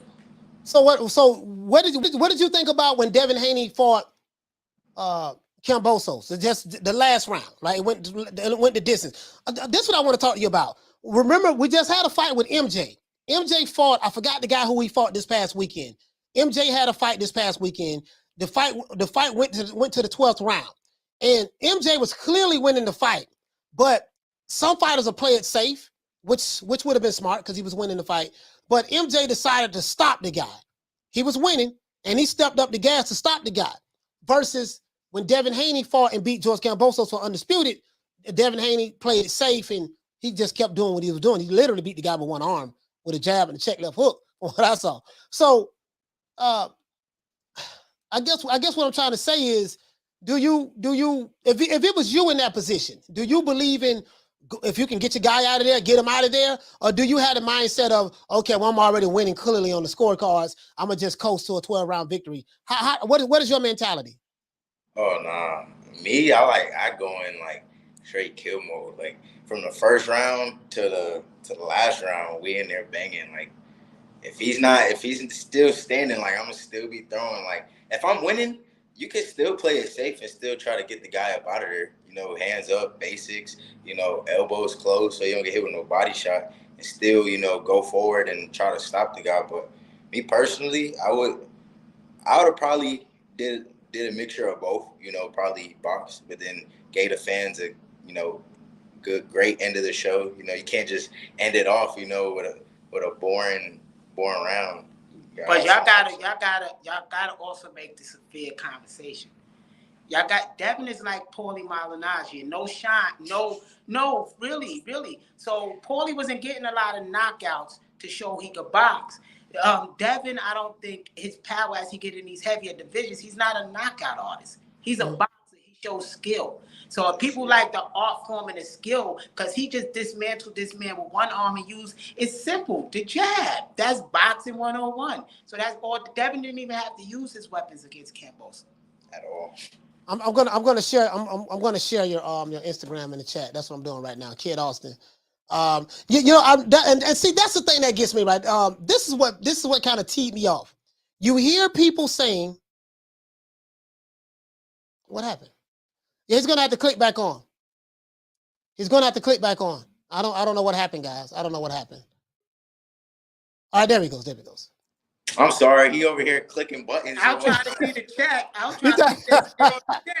Yeah, I'm gonna let's go to the chat. Chat. Anybody have questions? Let's go straight to the chat. Let me share your Instagram. Kid Austin's Instagram IG. I got you. Let me share your Instagram right now. Bless, I think you shared it already, but I'm going to share it over here as well. Please follow Kid Austin. He's one of my favorite young fighters. I love the fact that, you know, him and his father have a very, very good dynamic. You know, you have two father and son. I love the father and son, you know, boxing duos. You know what I mean? Sometimes the fathers get criticism. You know, certain fighters, you know, like I'm not gonna name any names, but some of the fighters, you know, the fathers, it seems like some of the fathers be doing too much, and you know, the fighters may win a franchise belt along with other belts, and they go on world tours and say they got Malumba, J. Ben, they got Jennifer Lopez. I ain't gonna say no names, you know what I mean? You know, T. Diddy. I ain't gonna say no names, but you know, sometimes they say that, and the fathers get kind of outrageous, and sometimes the kids may lose focus. But all that aside, I do love the fact that you and your son's life, you're training your son, and you and your son have a very, very good relationship. And that's very, very rare. That doesn't get shown a lot in the mainstream media. You understand what I'm saying? And I think more sons and father couples, not couples, but father and son, you know, bonds in boxing and in training and different kind of sports activities, and just in anything, fathers being in their children's lives, I think that need to be shown a lot more. And that's what I love about the dynamics of you guys. I really, really mean that. Thank you. But you know, that's by design, right? You know, they don't show those things by design. Mm-hmm. I ain't gonna get deep in it at all. Yeah. I got that. Let's go to the chat though. Anybody got any questions? Anybody got any questions in the chat? I'm gonna pull it up on the screen. Bless says, who you want next, kid? Who I want next? As far as champions? Nah, or fight. Anybody. They say we supposed to be fighting. They're trying to set us up to fight Ford. Raymond Ford. So they claim he's on our calendar, but we want Raymond Ford. Then who's that other kid they said? Castro. Not Mark Castro. What's the other one that hang with Shakur? Keyshawn Davis. They talk about Keyshawn. Might as well bring him down to the slaughterhouse too. Let us run through the these light ones real fast so that we could go ahead and get on the on that contender list. Keyshawn Davis. So wait a minute. So you won't smoke with Keyshawn Davis? I won't smoke with anybody. Yeah, we want to smoke with everybody. We want our titles. But Anybody who in my weight class. Whoever they give us. How long do you see yourself staying at 135? Depending if I hit another growth spurt this month, we never know. I'm still growing. Like, I believe I grew an inch like last week. So you mentioned Ryan Garcia. What do you think about Ryan Garcia? I believe that we got to really be politically correct on that one. Oh, yeah, I know. Oscar is really good to us, and right now we are talking to Oscar about some things. So we got to be... We love Ryan Garcia. Ryan is on... And I hope that we can share the ring with him one day and just have a amazing fight. And, you know, he has to get, you know, go sleepy time, but it's all respect at the end of the day. No, I understand. I get exactly what you're saying. I read in between the lines. Garcia, 2023. Let's see. I want to see who else got any questions. What you say? Teach says. He said. Dude said he grew an inch last week. He's 5'10" now. Yeah. He's 5'10".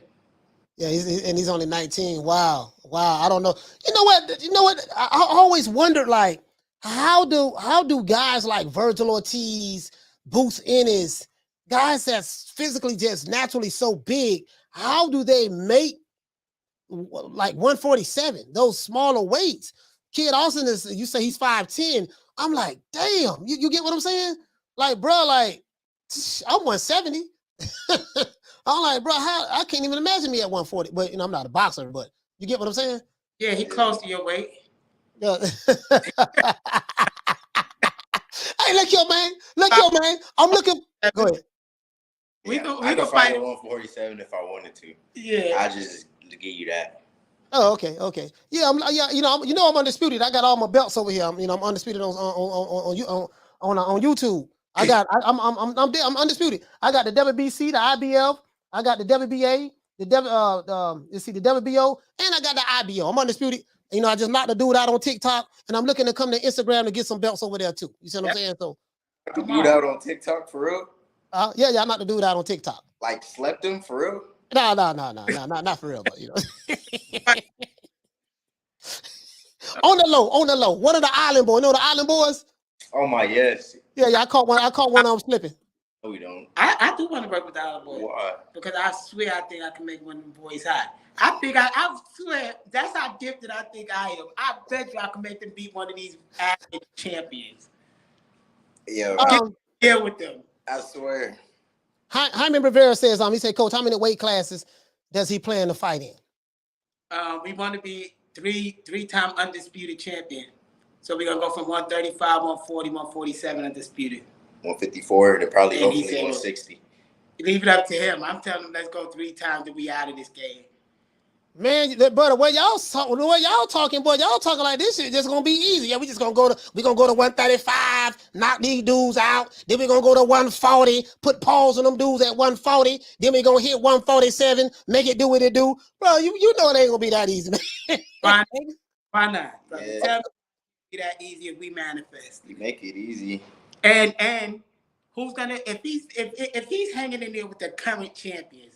Who's really, and they are developing him. Now, mind you, each champion is putting something in him, teaching him. Got different styles, different champions, all molding it. Even in his last camp, Chris Bird was in there helping train him as his sparring partner against the Southpaw. So you got all these champions developing this young champion that have never been done in the history of boxing. So I don't know how this is going to turn out, but when his frontal cortex is developed, I think we all going to see something great. Because he's being developed by champions, current champions at that. You're gonna, when you're talking about 147 one day, so you figure what? Maybe within the next, I don't know, 5 years, something like that? Nah, 5 years would probably be up. He'll be still in 140. Because remember, some of these people are gonna be scary. They're not gonna just want to get their belt. We have to go become mandatories and all this other stuff to get the chance. So that takes time. Because first we capture the 135, all the belts at 135, and if Devin don't hold them and keep them, it might get scattered again. Them belts might get scattered every which way. The only one that I think could hold them belts together is Devin or Tank, could keep all them belts together. by the time he is up there in a year and a half, 2 years, they will give him an opportunity with all the belts. Otherwise, we got to go get all these belts from all these different champions. Devin, don't he got to fight Lomachenko or something like that? Yeah, he got to fight Kambosos, Lomachenko, and then Tank. So he good luck to him. So he's not thinking about us no time soon. He got a 3-4 year journey ahead of him. But this is what I'm saying. Like, it's not going to be that easy. It's just like what you just said. You know, if Devin don't hold on to the belts are going to be scattered. Hell, you see what's going on with Crawford and Errol Spence. Crawford has been a free agent for almost 8 months. He still can't get in the goddamn ring with the dude. You see what I'm saying? So it's not. Is Crawford is mandatory? No. See, that's where he messing up. See, we going for the mandatory. Once we mandatory, either you gonna vacate that belt or you gonna fight us.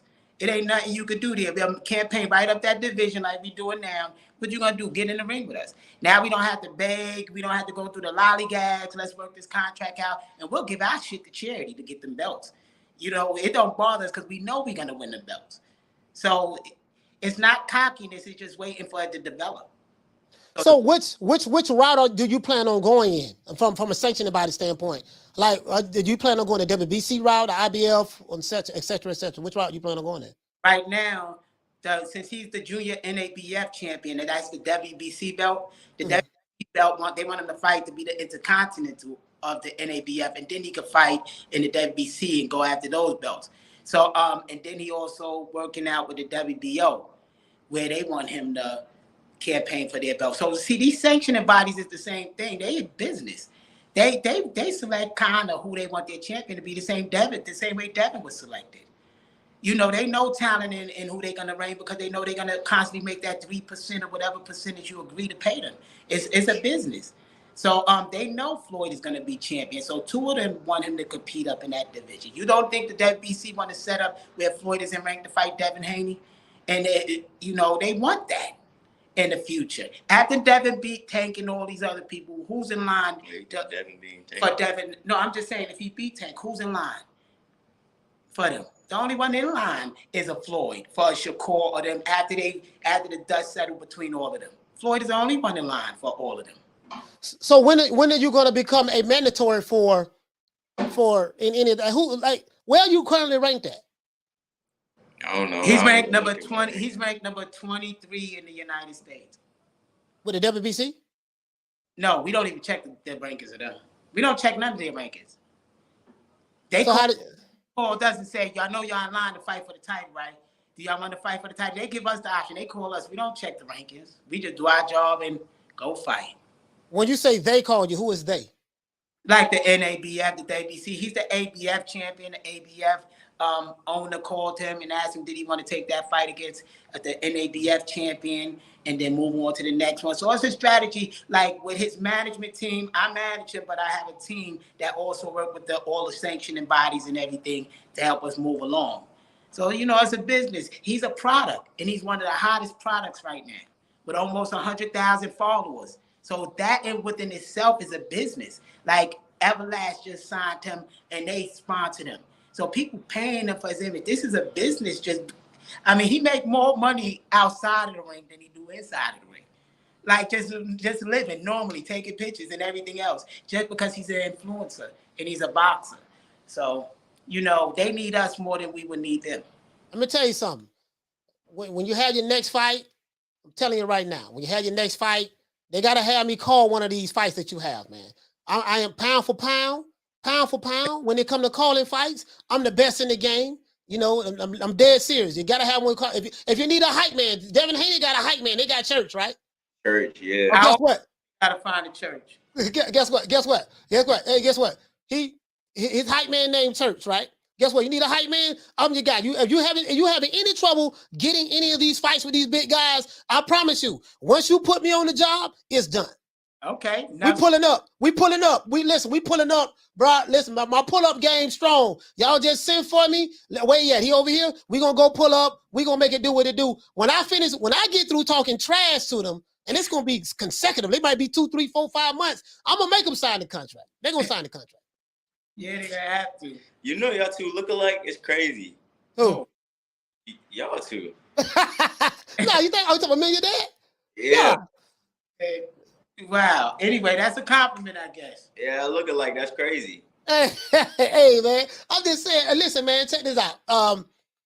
Your next fight, you have to let me know when is your next fight. What the hell? No, part of Phone call. Oh, phone call. You gotta let me know. You gotta let me know when is your next fight.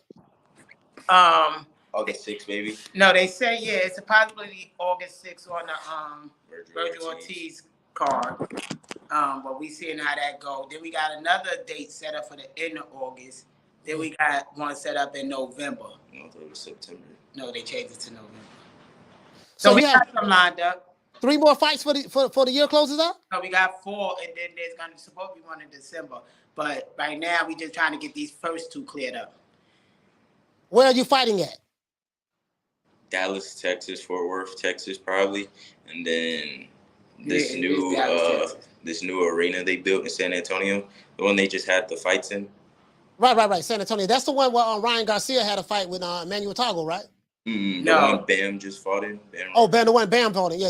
Oh yeah, absolutely. Yeah, Bam. Yeah, I like Bam a lot.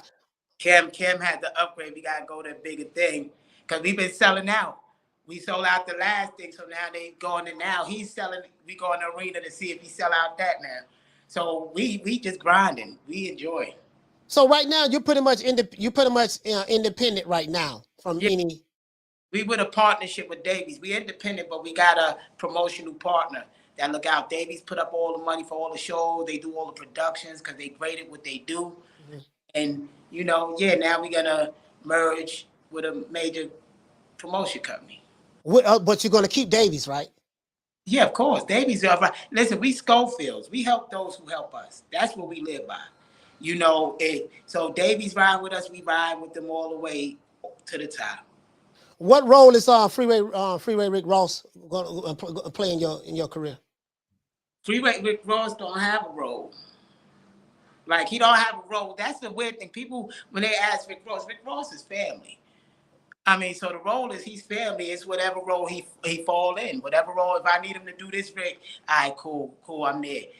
But it ain't no major role. We not signed to Team Freeway Boxing. Mm-hmm. So we have our own thing, but Freeway is there when just call him. Like a grandfather.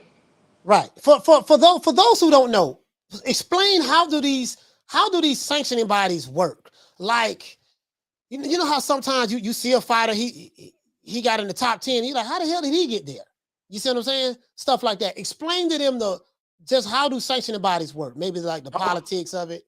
Hold on, let me put on Do Not Disturb so these people can stop calling. How you put on Do Not Disturb? Okay. Explain to them how do the sanctioning bodies work as it relates to the rankings, who you fight next, stuff like that, moving up the ladder. And there's so much politics in this shit. It's so much politics. They don't abide by their own rules, so they know it's all politics. You got to know somebody that knows somebody that knows somebody. Right. You have to put yourself in those spots and see who know who. Because the weird thing is, if you... Yeah, they got the phone calls coming in, guys. It's you know how it is. The phone calls coming in. Yeah. So go call on your phone real fast and tell them we're on an interview. Now, whatever person you sign with or you do business with, whatever beef they got or problems they got or Bridgesburg they got, you inherit that. So you had that. That's one thing I didn't foresee that y'all got to catch on to. Because I could be like, yo, that don't have shit to do with me. I'm a man there, man. That's their shit. We here doing business, but it don't work like that in business. That shit is just as petty as the streets. If you with that one, you talking that one, we don't want to do business with you type stuff. So be careful on that. Be careful on that. That's one thing that youngins have to look out for. And then moving up the rankings, it just all depend on who you know, who they know. If they know somebody at WBO and you get in with them and that's who they connect is, you're going to be going up the WBO thing. If they know somebody at IBF, that's where you're going, whoever they have to connect with.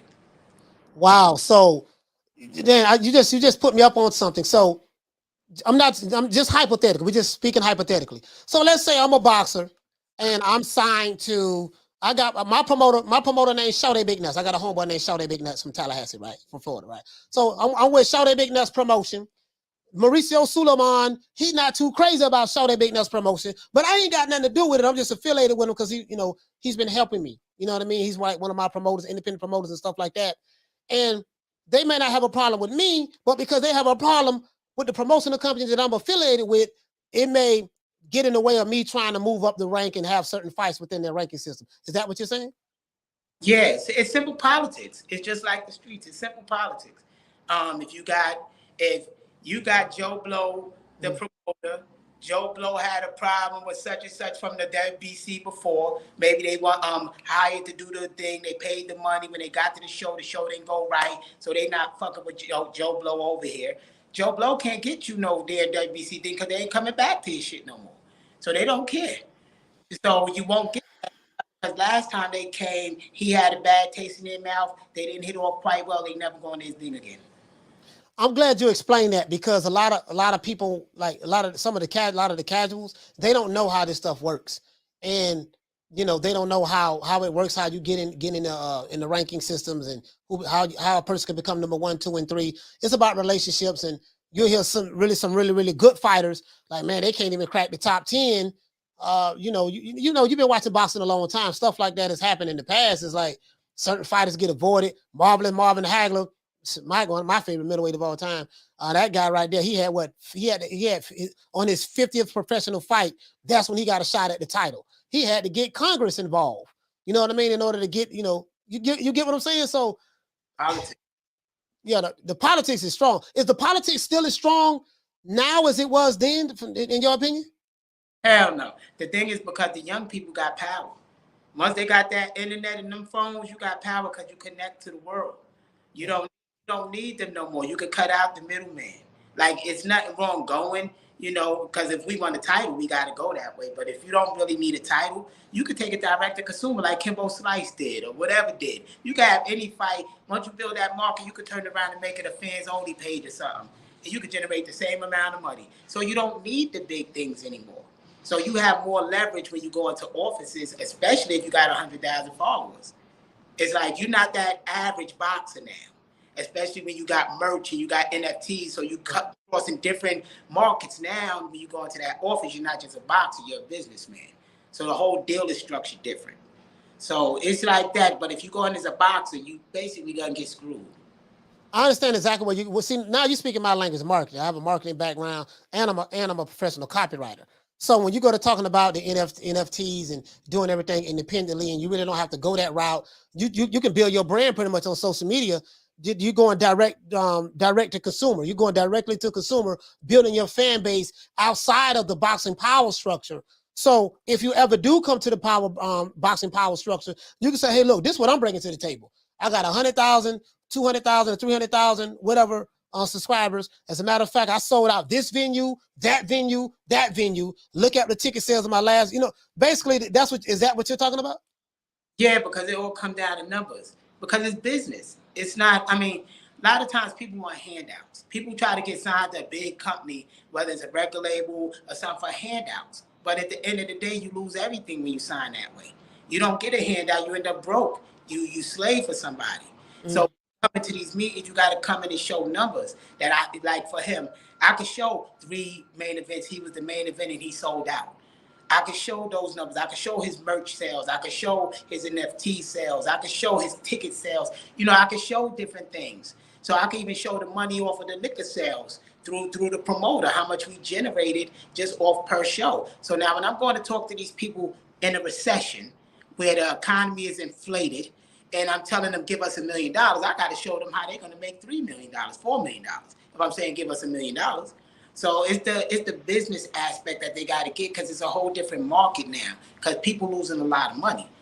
So now for them to invest the money into you got to show them you generating money. They don't care how good you look, how good you say you are. How are you making the money? Because, truthfully, promoters are losing a lot of money on these boxers. You know how many contracts got walked out on because of COVID and how many lawsuits came? It's like they're losing a lot of money. So how do you see the market of boxing right now? COVID hit.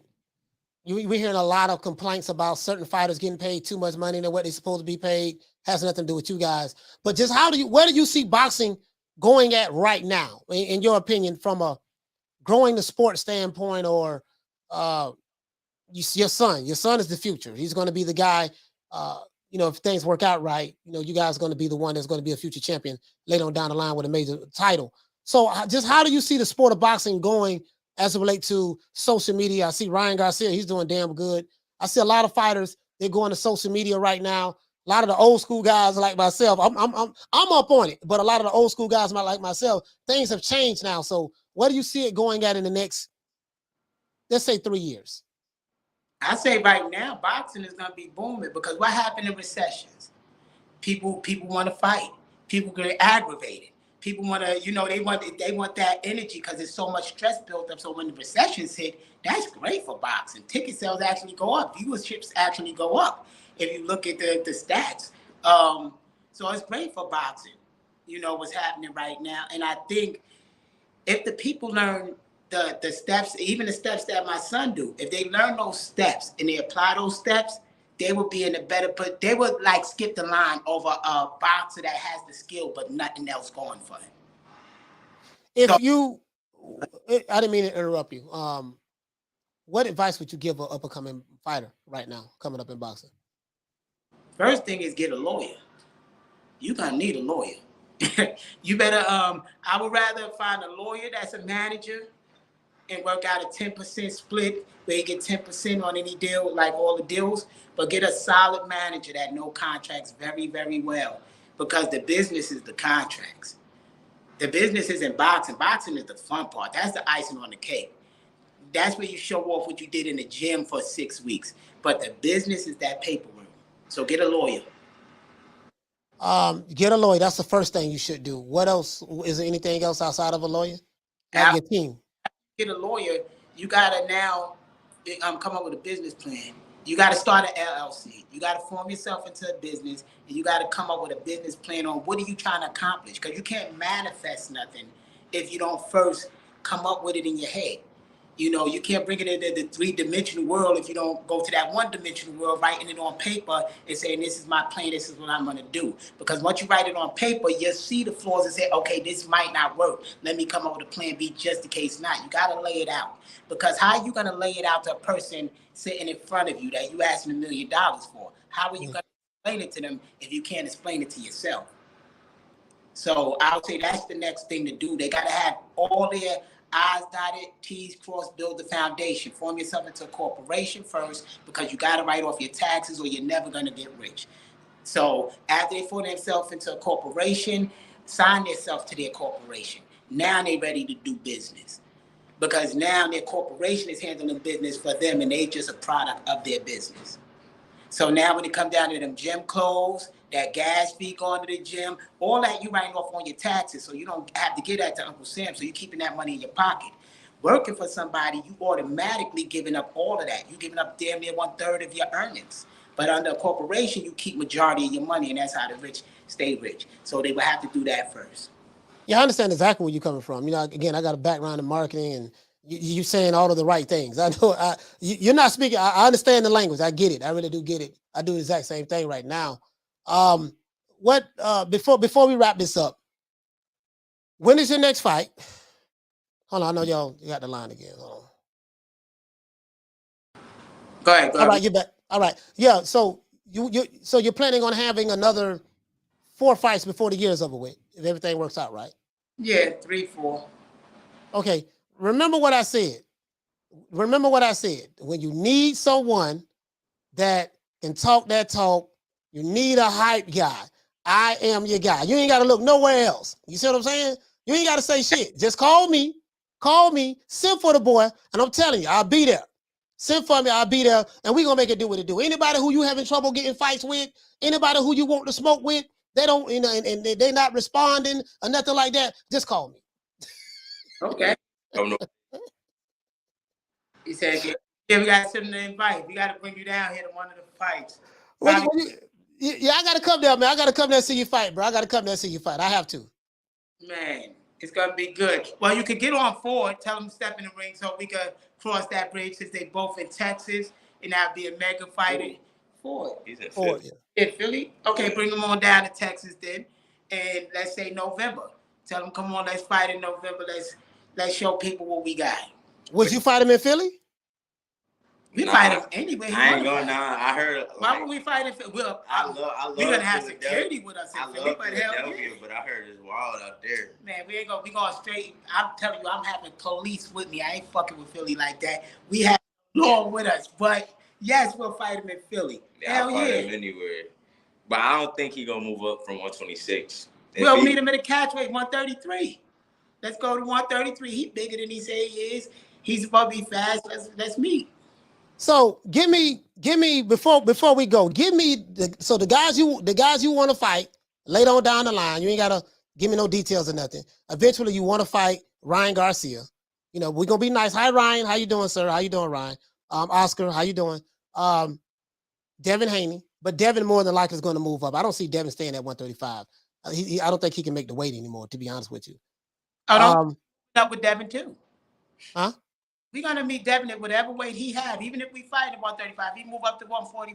We'll fight a catchweight at 140, and that ain't no shade on him. We'll meet him at whatever weight he want to go to. Okay. You're gonna have to get in contact with Bill more than likely for that. Tank Davis. Yes. Tank. Well, that boy can crack, man. You know this. Y'all better stop. Y'all better act like we've been in 2 camps with Tank. Y'all better stop playing with us like we haven't been in camp with these people now. These people, they act like we crazy. They like, oh y'all, he's new. We've been getting these people ready. We've been in 2 camps with Tank. Like, come on. Yeah, not saying that he can't fight, but I think we believe, we got him. We seen some stuff. I'm pretty sure everybody that was in that camp. And we don't tell, but we know. I know how to break. We know how to break Tank down. Tank is strong as hell. But look at me, brother. Look at me real fast. You can see me on that camp? Yeah. Okay. He's strong as hell, but how much weight do he drop down for fights? I'm going to just tell you the science, because even if he changed it don't matter at this point. Yeah, I don't know. I don't know. 80 to about 135. Where do you go to break a person down? Their head?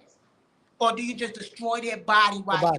It will make them weaker and weaker and weaker. That power won't be there. Everybody going for Tank head. They're not breaking his body down because they don't know the correct zone. They don't know the correct zone to destroy his body. They don't know how to keep stabbing his chest, make his heart act up. So fighting Tank for us is like, okay, it's nothing. So what, he got power? We don't get hit. That's the simple fact of it. But we're not gonna stay, and he's not gonna last 10 rounds to do that like he did with anybody else. Like with Rolly, he's not gonna last 6 rounds with us. How hard Floyd hit in his face wouldn't last 6 rounds. His body wouldn't last that. Yeah, I know. No, I know. I'm asking the question because I know that's what people were saying in the chat. I know for a fact you've been in the camp with Tank before. I know you've been in this camp. I know you've been in the camp with all of those guys. So I know that for a fact. But I know a lot of the people who may be here, they may not even know that. So that's why I'm asking that question. And he grew up under them. Like, we know their coach. We every event will be out there with them. So for people, they like, this is peers. This is who he grew up under. Shakur will come to all his fights, take pictures with him. So it ain't like that he's new to them. This is like his friends. You know how you can look at your homeboy like, yeah, I'll fuck my homeboy up if we fought. It's like, that's how it is. Yeah, for sure, man. Hey, well, listen, man. Anytime you guys want to come back on, please let me know. Let me know when you have a fight. I'm telling you, dog, I'm your guy. Give me Mark Castro and Ford, because both of them, one is 10-0, and the other one is 0. So people can stop saying, "Oh, we haven't seen them fight nobody." They claim these are the top prospects in our weight division. Get us them in the ring so we can show y'all what we do to them. Ford is not at 135 though, right? But they say Ford at 135, Martinez or whatever else like that. We will meet Ford at a catch weight at about 132, 133. We'll meet him down there. We don't have to go to 135. And what about Castro? Because Ford walk around about 150. No, he don't. You see his legs? He walk around about 145, 150. What about Castro though? About Castro. He's 135, right? Yeah, he 135. He's undefeated. I think he's with who he with? Matchroom. Oh, you might be able to get that fight. Eddie Hearn don't believe in protect. Well, I don't know about that. He's with Canelo camp though. No, he not. No, he left him. Dropped him. Oh, okay. He was with Canelo camp.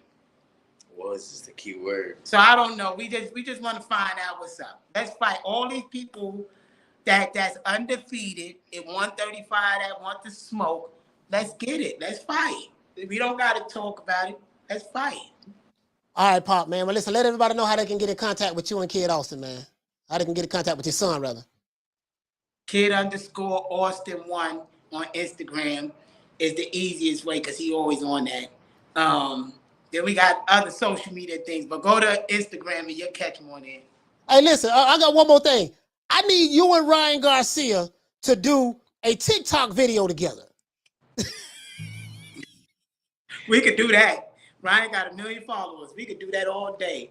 Hey, so we got to unify. We got to unify the social media division. You got to unify Instagram, TikTok, Twitter, and YouTube. We got to unify that now. What's the TikTok?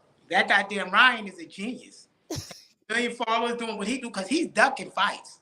To have a following like that and not really do nothing, that's power. That's something. And now calling out Tank, what you think about that? I know we're about to get off. What you think about him and Tank? No, I don't think that fight will happen, to be honest with you. But you saying if they were the fight, who I think would win? No, that we fight. know who would win. Who do you think will win? Who would win? Oh yeah, I mean, I think take a stop, Ryan. That ain't even, I mean, I think Tank will stop Ryan probably within like 10 rounds, something like that. Probably a body shot. Ryan calling out that fight for something. He's saying he sees something, and he used to spar. Like I guess grew up with him. He sees something that nobody sees. He never sparred with Tank. Tank is from a whole different part of the country. So Tank could knock his head off. Yes, I believe so too. No, but Ryan pretty much called people out right when he has a fight coming up. So yeah, he's consistent at doing that. Out now though, is like Oscar really gonna drop that bread for that? That's a mega fight. If him with millions of followers and Tank fought, that's bigger than most of these big title fights. Yeah, that's a huge fight. Viewership, 1 million followers on one alone. Oh my goodness. So I think that is a mega fight. I think they are gonna fight. You think Leonard Ellerby is gonna make that happen? Because they only do in-house fights. The money is too strong. Neither one of them got a title, so they can't lose nothing. No, Tank got the Reggie belt. The what? At 135. Now I didn't know 135. He don't got no belt. Yeah, he got the Reggie belt. A Reggie belt? Yeah, he got the WBA regular. So like I said, he don't got no goddamn belt. Hey, I'm gonna steal that name. Let me tell you something that I heard. Most of the time when somebody, this for y'all young fighters, if y'all get a WBA belt, the other company's not gonna work with you at all. It's like hard to become undisputed if you get their belt first. Because their politics, a lot of WBC and all them don't work with them. So you will have to get the other belts first and then go get the WBA. If you get the WBA first, you will not get the WBC. They won't. You know what? Damn, bro, I ain't never heard of that before. So I'm to give you some inside information. I'm on the inside. I'm telling you from being in the office and seeing this shit myself. They're not gonna give you a chance. Y'all got him spilling secrets about no, they people no secret. and whatnot. That's a gift for the young people. Just realize that if y'all gonna go try to campaign a belt, I would say go after WBC first because they got 1 million belts out there. So it would be easier for y'all to get a belt and get recognized. Then I probably go after the WBO. IBF is strict as shit. You cannot go in the ring heavier than 10 pounds of the weight of what you weighed. So if you weigh 135, you got to go in the ring 145 and you're losing your belt. You can't go in there 146. Most of these other places, you step on 135, you could blow up to 170 if you could. It's no problem. IBF isn't like that. So just be careful. But WBA, don't get them first or y'all going to be mad as shit. All right, man. But listen, man. Shout out to Kid Austin, man. Kid Austin, man. Must love my brother Pop, man. I got your number, man. I'm gonna hit you up after the show, man. Right. I love you, brothers, man. I really do. Y'all talk a lot of shit. The people in the chat gonna be at y'all neck now. I'm not talking shit. I'm speaking facts. They could be. Why? Well, you know, the next time you speak to them champions, ask one of them. Say, tell me what's up with Kid. Is he really that good? Ask them. Why don't anybody just ask them? Just blow up their DMs. Just ask them. I got receipts right here, right now. I can show you Shakur Stevenson hit him for his last fight. Said, could you come in camp? Yeah. You know, that I can't find no good sparring like that. I got receipts like of champions. And so the fans better stop playing with me. I ain't talking shit. I love y'all. All right, man. But salute, man. Hey, man, Kid Austin, man. Pop, thank you so much for coming on the show, man. Let's give him a round of applause. Yeah, man. Hey, man, look, I like seeing that, man. I like seeing that. I like seeing father and son. I love seeing that, man. You know, I really do like seeing that, bro, because background I grew up in and stuff like that. Talked a whole lot of shit. Now he talked a whole lot of shit. But what I will say this, to be honest, they have been in camps with these guys. They've been in camp with Tank Davis on multiple occasions. Like I know that for a fact. Been in camp with Devin Haney before. Shakur, they're not capping. I mean, like sparring partners, getting them ready for fights. They're not capping about that. They're not capping about that. And from what I heard about this kid, like he not getting beat up in sparring and stuff like that. Like he really bringing it, and they're bringing it to him. So just to be honest, now does that mean that he'll beat Tank right now? No, it doesn't mean that. Does that mean he'll beat Devin or Ryan Garcia or any of those guys right now? No, it doesn't mean that at all. You know what I mean? But I'm saying he is in camp with those guys, and I hope I don't know, man. Maybe if him and Oscar can work something out, I hope everything work out for him. I really do. I hope everything work out for him. But Pop boy, hey, you know, I ain't gonna lie, because if it was me, I know I'd be talking shit like that too. Like he really been reserved. Y'all know how I talk shit. I be talking damn good shit. You say, damn, this boy good. True. Oh man, Lisa Bales, what's going on, Lisa? She said, I've asked the chat to be respectful to the guests. It's embarrassing. Yeah. You know, y'all don't piss Lisa off. Y'all don't piss Lisa off. I really don't know what was going on in the chat because I didn't really see it. I tried to focus on, because right here, like on the screen, I have a monitor right here, guys. So I'm looking at, like, I see you guys right here. The camera's right here. But my chat is right here. So if you see me looking to my right, I'm looking at my guests, and I have to look at you guys in order to see what you're saying in the chat. And now when there's a lot of people sending messages in the chat, I can't see all of them. So some people, if you get upset that I'm not responding to your chat, please don't get upset. I can't see all of them because, you know, we had almost 300 people in here, and the chat was just going like crazy. You get what I'm saying? Everybody who's sitting in the super chat, man. I know Myron sitting in the super chat. Let me get some of these super chats out of the way if it allow me to go all the way up. That's Myron. Go past him. Better late than never, right? Better late than never. Try to get the super chats, and then I'm going to talk to everybody in the chat. I know people feeling some type of way. Myron sent in the chat. Let's see. Sergio sent in the chat. Sent in the super chat. Christopher sent one. I think that's it. All right, so let me start off at Christopher. If I miss you, man, please. If I miss you, man, don't be upset with me, man, bro, because it's so many people. Shout out to Christopher. Hey, okay. For dropping that $2 bam super chat on your boy. Hey, Leroy. Super chat received. Playtime's over, boy. He said predictions, Mr. T. Down from the bar, there's a platform stage. People pimping, sharp as razor blades. Yeah, man, predictions, Mr. T. Miss Fitz said, Dad is handsome. You say how old is he? He's Kid Austin is 19. I don't know how old his dad. His dad name is Pop. Pop Austin. We call him Pop Austin. Shout out to Sergio. Hey, okay. For dropping that quarter of a bam dub on your boy. Hey, Leroy. Super chat received. Playtime's over, boy. Sergio said, I hope Kid Austin knocks out Ryan Garcia's. You know, I know he couldn't really talk about that. The politics in boxing is very, very, very, very strong, bro. Like y'all will be surprised, and it's like real politics, like in, you know, with Democrats and Republicans, and like real politics, like that shit real. Down from the bar, there's a platform stage. People pimping, sharp as razor blades. He's only 19, man. So he's only 19. There's going to be a lot of fights that you know, there's going to be a lot of fights to be had. He's 10-0. So I mean, let's be real. Ain't nobody going to fight him right now, man. You 10-0, because if they beat him, they're going to say, "Oh man, you fought a dude that's 10-0." You don't want to see Tank Davis fight a dude that's 10-0. Well, he fought Rolly Romero, so Rolly was 14-0. Rolly was what, 14-0 at the time? So shit, you know, that's not too far. That's not too far off. The kid, what you say, fam? You say calling him the greatest of all time is putting way too much pressure on the kid. Yeah, you know what? That's how he feel. That's how he feel, bro. That's how he feel, the Kiji.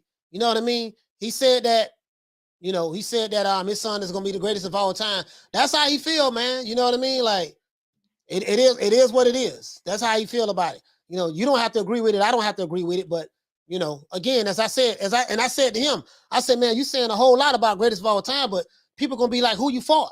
And me being from the old school, it's like, no, who you fought? Who you fight matters. You only had 10 fights, so we can't really be on Kid Austin. You know what I mean? He only had 10 fights. But in time, only time will tell what this kid to be at. You know what I mean? I know I'm pulling for him myself. And not because he just been on the show, but I'm pulling for him. He's a really, really nice kid. His father, him and his father, they have a really good working relationship. He's dedicated to the sport. He talked about the 5 styles of boxing. It's amazing because my granddad not my granddad, but my uncle used to talk to me about the many different styles. We talked about Sugar Ray Robinson. Sugar Ray Robinson had about 4 or 5 different styles that he fought at. Sugar Ray, please look up Sugar Ray Robinson. Sugar Ray Robinson, you know what I mean? So when he was talking about that, that's more along my lines. Miss Fitz she say, sew your straps, coach. Oh, yeah, I didn't want to pull out the straps. I should have had them ready. I didn't want to move away. My straps right here on the floor. I didn't want to move away and just, you know what I mean? I didn't want to move away and just get, just go to the straps. Shout out to my brother Myron. Hey, okay. We're dropping that quarter of a bam dub on your boy. Hey, Leroy. Super chat received. Playtime's over, boy. My brother say salute to Coach. He say salute to Malachi and Austin. Down from the bar, there's a platform stage. People pimping, sharp as razor blades. Yeah, man. K Carson, he said, hell yeah. I thought it was your brother, Coach. No. Me, I'm not. We not related at all. Nah, me and Pop Austin, we not related at all. Pop Schofield is his name.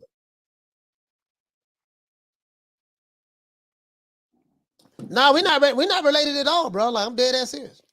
We're not related at all. So yeah, Coach had his brother on there trying to make it look like it was anonymous. Like if you go, I think we did an interview with Kid Austin and his dad December last year. I had Freeway Rick Ross on here. I had and that was because of that happened through Rick Glazier. Rick Glazier brought Freeway Rick Ross on the show. Via Steve Kim. Steve Kim made that happen. And right after that, because on Freeway Rick Ross, not the rapper, the one who the rapper named himself out after, Freeway Ricky Ross from LA, from South Central. I had him on, and then he got him on the show, right? And so other than that, that's it. So yeah, so that was my first time like meeting him. I don't want nobody thinking like, yeah, man, Hey, so Rando, he say, stop playing, Coach. We know that was your identical twin.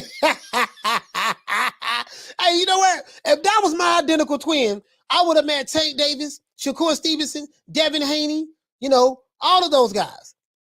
I mean, I had Bill on the show one time. Bill was on the show one time. I still have that video. But yeah, no, I'm dead serious, dog. So Rando, I'm dead serious, dog. I'm dead serious, dog. I'm not making this up. I'm dead serious.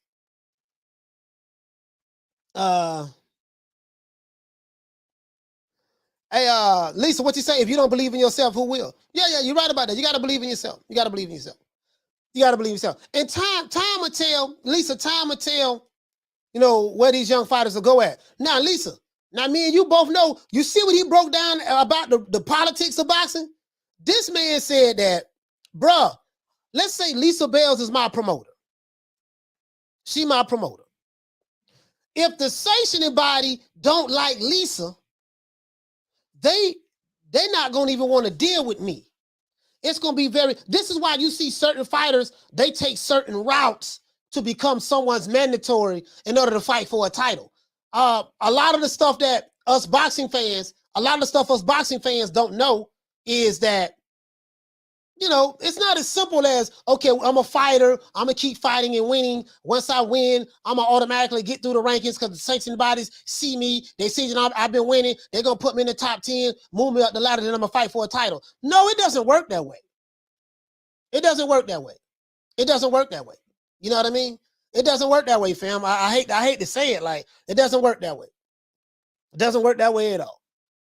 You know, so you get what I'm saying? You can see somebody, you know, yeah, you know, he fought this guy in the top 10. He got there for a reason. We don't know what the reason is, how he got there. Thug and D, what you say, family? So I've been watching Kid Austin since he was trying to get Rick Ross to pay for him versus Devin. Yeah. Yeah, it's a lot of stuff. It's a lot of stuff I can't talk about, you know what I mean, to be honest with you, as relate to that situation. And like Tank Davis's and stuff like that. There's a lot of stuff I know I can't talk about it just out of respect for the young brother, Kid Austin and his dad, Pop. My main Pop. I'm gonna call him Pop. Pop, my main man. Pop Austin. They call him Pop. Out of respect for them, man. I got much love for them. Something I'm not going to say as relate to that. You know, hopefully they can get those guys in there. He's only 19 years old. He's young, so I don't see him getting in the ring with any of those guys anytime soon, to be honest with you. Oh, yeah, he mentioned Keyshawn Davis too. Let me write that down. Now, Keyshawn Davis. Yeah, Keyshawn Davis. Yeah, I wrote that down. And then we got Mark Castro, and then we got Ford. I don't know about the Ford. Ford ain't going. Mark Castro, that may be more of a. If he's with Matchroom, if Mark Castro's with Matchroom, I can see that fight happen. I can see that fight happen. If he's with Matchroom, I can see that happen. I can see that happen. Because one thing about Eddie Hearn don't believe in. Eddie Hearn don't go out of his way to protect fighters. You get what I'm saying? If he was, goddamn it, Joshua wouldn't have had 2 losses already. Well, Joshua never would have fought Usyk. And then Canelo picks his own fights, you know, so he picking on Dimitri Bivol. So, like, man, somebody would have told him, look here, dog, I don't know if you want to bark up that tree right there, man. Stylistically, this ain't going to work for you. You see what I'm saying? I was even listening to an interview where Canelo talked about how he felt really good fighting Bivol. And he said, but what changed is he got tired. He got tired. He don't know why he got tired and stuff like that. And, you know, he couldn't execute the things he wanted to execute because he got tired. And I think that it was obvious that he was tired in that fight because he was like, man, come on. He was backing up to the ropes. He was waving his hand like, come on, telling Dimitri Bivol to come to him while he was on the ropes. And Bivol, after he got his combinations off, he'll back up to the center of the ring. He like, nah, come to the middle of the ring. Now you come over here. You see what I'm saying? So he did that. So I'm like, man, you know, they don't believe in protecting their fighters. One thing I say about Top Rank, you know, you guys know I give Bob Arum a whole lot of flack. Top Rank, guess what? You're going to see championship fights, unification fights in Top Rank. It ain't going to be you're going to be 40-0, 32 knockouts, and you ain't fought no goddamn body. You don't fought two people out of your whole career, 2-3 people out of your whole career. No, it ain't going to be like that in Top Rank. If that fighter is a Top Rank fighter. Now, we know if that fighter is not a Top Rank fighter, then it ain't going to happen. What else he said? He talked about, you guys know, you heard it here first. I've been saying this since last year. The fight to make is what? Ryan Garcia, Tank Davis. What did I say? I got video footage where I said it, receipts. I say that fight right there, Tank Davis and Ryan Garcia, will forget the lightweight division. It will be one of the biggest fights in the sport of boxing. Whether it's heavyweight or featherweight or anything in between, Ryan Garcia, Tank Davis will be one of the biggest fights in the sport of boxing. Why? Because Tank gonna bring the hood. Tank gonna bring Pookie, Ray, Laquita, Shaniqua. He gonna bring the hood. Tank gonna bring all of that, right? That's what he gonna bring. The hood, he gonna bring the streets. Ryan Garcia gonna bring social media. Ryan Garcia gonna bring the social media, the popularity of the social media. You see what I'm saying? That's what he's going to bring. And again, you put that together.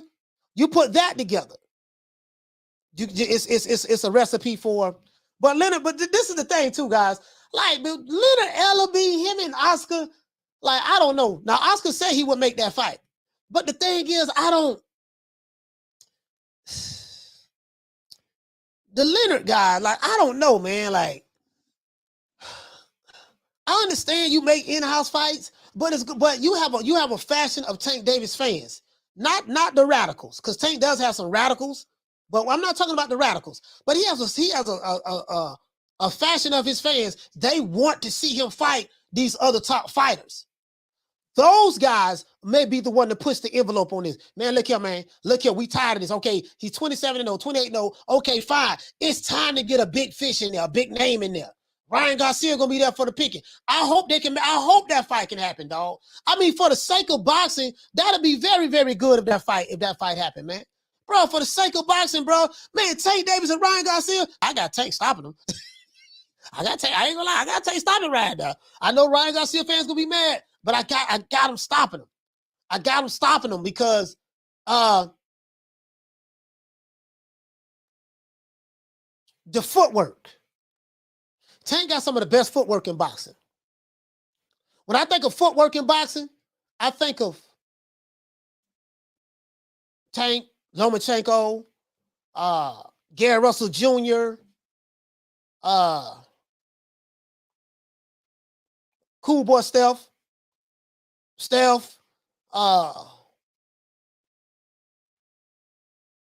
like I'm saying, like those guys got excellent footwork. Like, you get what I'm saying? I said when they decide to box and want to give you angles and stuff and set those shots up and have them trap counters set for you on the back, they can fight on the back foot as well as the front foot. Like, bro, like, yeah, Kid Austin, he good too. He can fight on the front foot and the back foot as well. And he's a switch hitter naturally. He can fight. He can switch it like it ain't nothing. He does it effortlessly, like it flows naturally.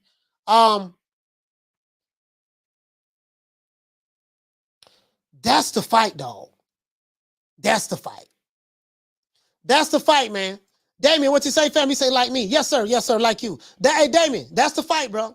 Bro, I'm telling you, that's the fight. That's the fight. That's the fight, Damien. That's the fight. Ryan Garcia, I'm telling you, bro, and I'm going to keep calling for that fight. I'm going to keep calling for that fight, bro, because it just makes sense. The thing is, I don't trust Leonard and Oscar, though.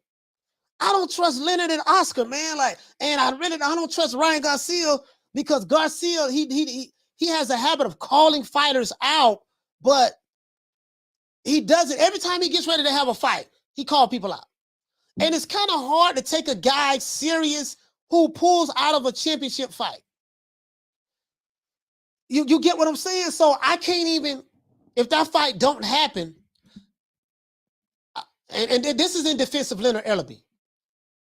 You can't, if you're Leonard, you can't take anything Ryan Garcia says seriously, or maybe even an Oscar De La Hoya, because there's bad blood between the two sides, right? There's bad blood between the two sides. I mean, not Oscar and not Tank and Ryan. There's no bad blood between them, but it's bad blood between the two promoters. Remember, they used to be business partners. Remember, Richard Schaefer, De La Hoya, Golden Boy, they used to promote for Floyd Mayweather's fights when he left Top Rank. You get what I'm saying? And then now, was when the PBC was formed, it changed everything. And you get what I'm saying? It changed everything once the PBC was formed. So you get what I'm saying? Once the PBC was formed, it changed everything. So G Bogues, what you say, fam? You say, yeah, Orlando Canizales, yeah, in and out, yeah, defended this bantamweight title 15 times. Yes, sir, absolutely. True. Myra, what you say, my brother? He said that fight, what happened? The recipe fits both promotional companies. Hey, Myra, it gotta happen, dog. It gotta happen, bro. Listen, it has to happen, bro. It has to happen. It has to happen like this Crawford Spence fight need to happen. But sometimes things that have to happen, that need to happen, it don't happen for whatever. Well, the business don't make sense here, yada yada yada yada. It's just a whole bunch of, bro. Like, I'm not gonna lie to you, Myron. I'm so like from a boxing fan standpoint, bro. I'm so disgusted with this politics stuff. Cool Boy Curry, what you say, fam? You said that fight not happen. And then the thing is, like, I don't know what to believe. You see what I'm saying when it comes to Ryan Garcia? And Leonard Ellerbe can hide behind that. He can say, man, we're dealing with Ryan Garcia. This is the same guy who pulled out of a fight to fight Devin Haney. He had an opportunity to fight for a championship. He fought to become the mandatory. He was the intern champion, the WBC intern champion, to fight for a mandatory championship, and he pulled out of that fight. So how can we take him seriously that he wants to fight? Tank Davis doesn't take him serious. When you go on Twitter, Tank is saying that, hey, man, stop calling my name out, call him a bitch. He said every time you get ready to have a fight, you want to call my name to help promote your fight. Devin Haney said the same thing about Ryan Garcia. You can't take Ryan seriously. He just clout chases. He's a clout chaser. He calls everybody's name out to promote his fight when he have a fight coming up. And to see, that's the thing though, right? So if you're Devin Haney and you're Tank Davis, you can't take nothing Ryan Garcia says serious. The fight makes sense, Myron. It makes sense. It makes sense, Bless. It makes sense, Lisa. That's the fight to make. Forget TikTok. Forget the hood. Forget Instagram, social media. Forget all of that. That is the fight to make. Both of these guys have a cult-like following. Come on, man. You get what I'm saying, bro? He say, Damien, he say, well, Leonard supposedly tried to make that fight twice. I don't know about twice, Damien, but I think you're right. Leonard did try to make that fight from what they put out there. I don't know how factual it is, but I do believe, I think Leonard tried to make that fight. As a matter of fact, you're right. I remember when they were trying to make the fight, and then all of a sudden, Ryan Garcia pulled out because he said he had an exhibition match or something of that sort lined up to fight Manny Pacquiao. You're right about that. You're right about that.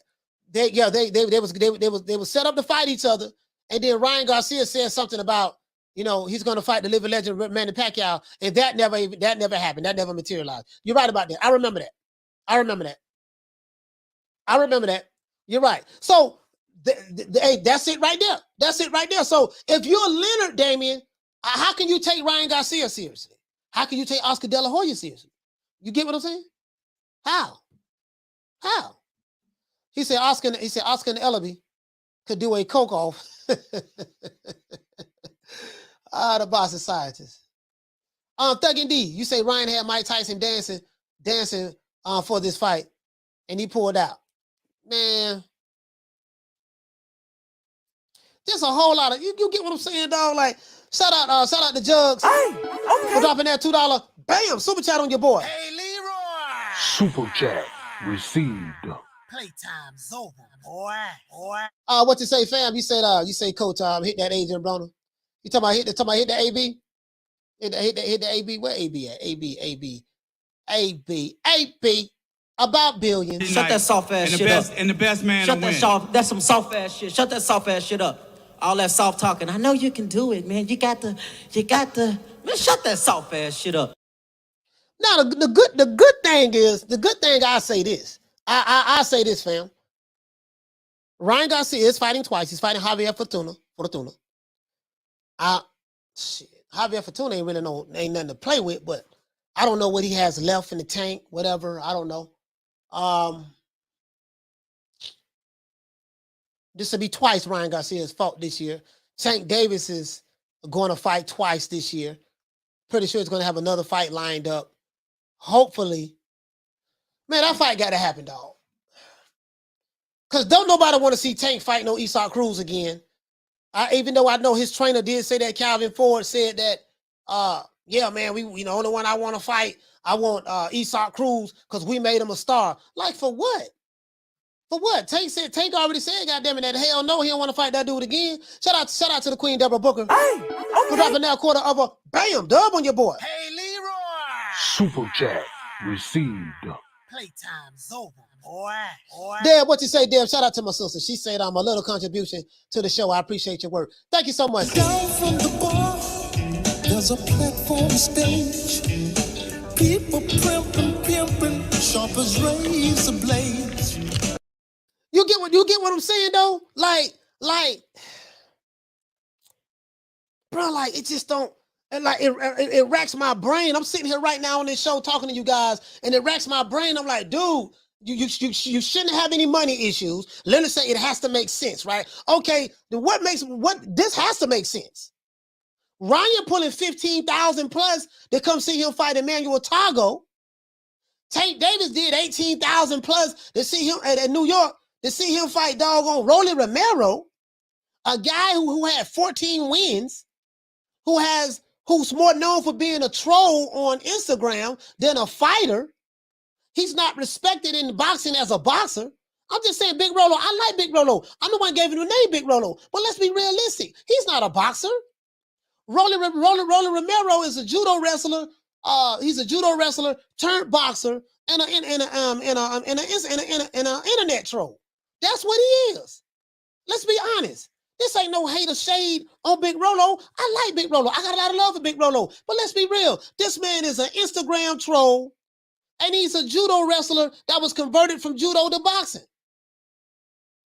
He's more so of a fighter than anything. He don't know how to throw a jab. He can't fight off the back foot.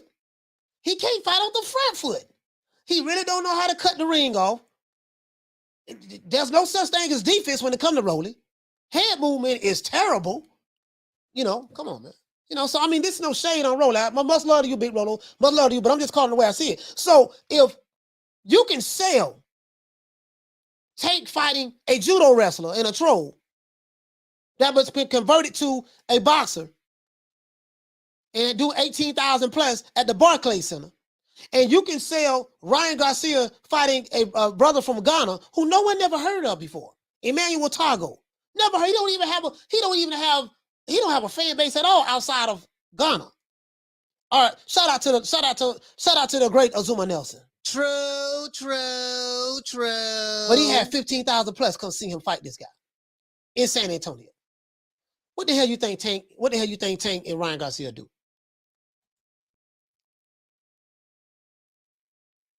I'm just saying the shit make too much sense. The shit make too much sense to me. The boxing scientist, he said, but Rolly was still winning until he got clipped. Nigga, Rolly, hey, you know what? I ain't gonna lie, I did have Rolly winning though. I ain't gonna lie. I had him winning all the way up until he got knocked out. I think I had him up by a round or something like that. To be honest. Damien, what you say, fam? And you know what? I think he was probably winning because Tank carried that dude though, man. When I looked at that fight again, he carried Rolly. I think he just carried him, saying, you know, I'm gonna make it look good. He was talking. Tank was talking to Bullet and everything. He in the ring telling Bullet say set your soft ass up. That's what he said in the ring. Go back and look at it. I think it was the fifth round or something like that, right? Fourth or fifth round. Bullet said you can outbox Tank. You can outbox Tank. And Tank was backing up. He looked to his left. He said set your soft ass up. Was that what he said in the fight? So that gonna tell you he didn't take that shit serious, bro. He said, this sounds like a Texas Stadium showdown to me. Yeah, I totally agree with that, Damien. I totally agree with that.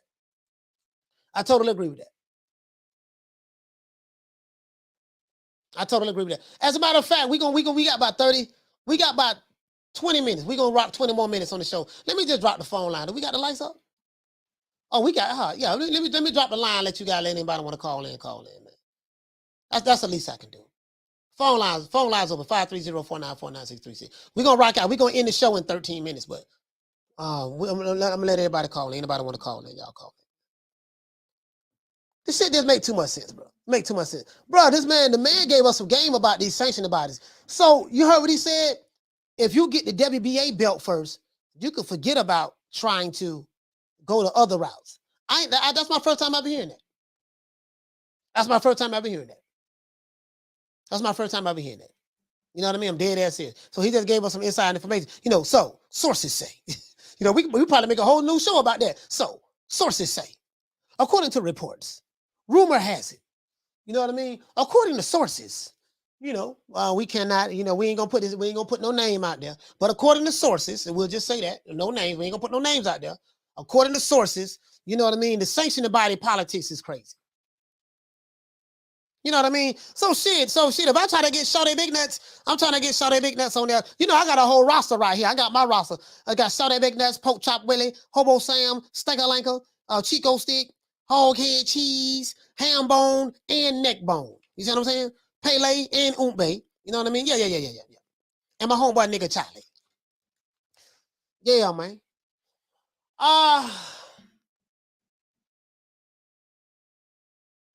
You know, it's I'm sitting there thinking, right? And I'm listening to the interview, right? and I'm paying very attention to everything Pop is saying. You already got to deal with the politics of being signed to the wrong promoter, wrong side of the street. You fight on Fox, you fight on ESPN, I fight on Fox, Showtime. You already got to deal with the politics of that.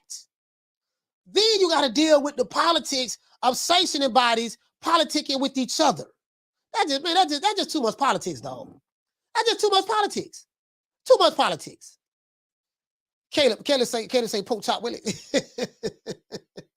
Yeah, Poke Chop Willie, man. Got a homeboy named Poke Chop Willie. See what I'm saying?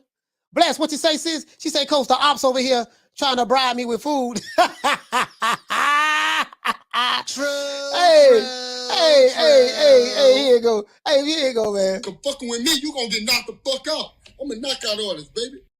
Hey, man, it is what it is, man. We the Charlo twins, we known for calling everybody out. Please call these people out. Listen, the whole world's looking at you. Call these people out, What's please. up? It's the Jamal the Hitman Charlo. Let's get it. Who want it? Name them names, man. They know who they is. Name them names, please. The names need to be named. They know who they is. The Mexican monster. Mexican monster. Mellow. Yeah, man, it is what it is. The Mexican monster, man. Hey, look here, man. Listen, we ain't got but one bullet in our 38. Booger Ray Leonard. We got one bullet in our 38, but guess what? It's a good bullet. It's a silver bullet. And we got a whole lot of stars over there, too. And who's the next big star under Mayweather Promotions? Ooh, we have quite a few young guns, as I say. You know, Shut that soft ass shit up. And the best man Shut to that win. soft. That's some soft ass shit. Shut that soft ass shit up. All that soft talking. I know you can do it, man. You got the. Man, shut that soft ass shit up. Woo!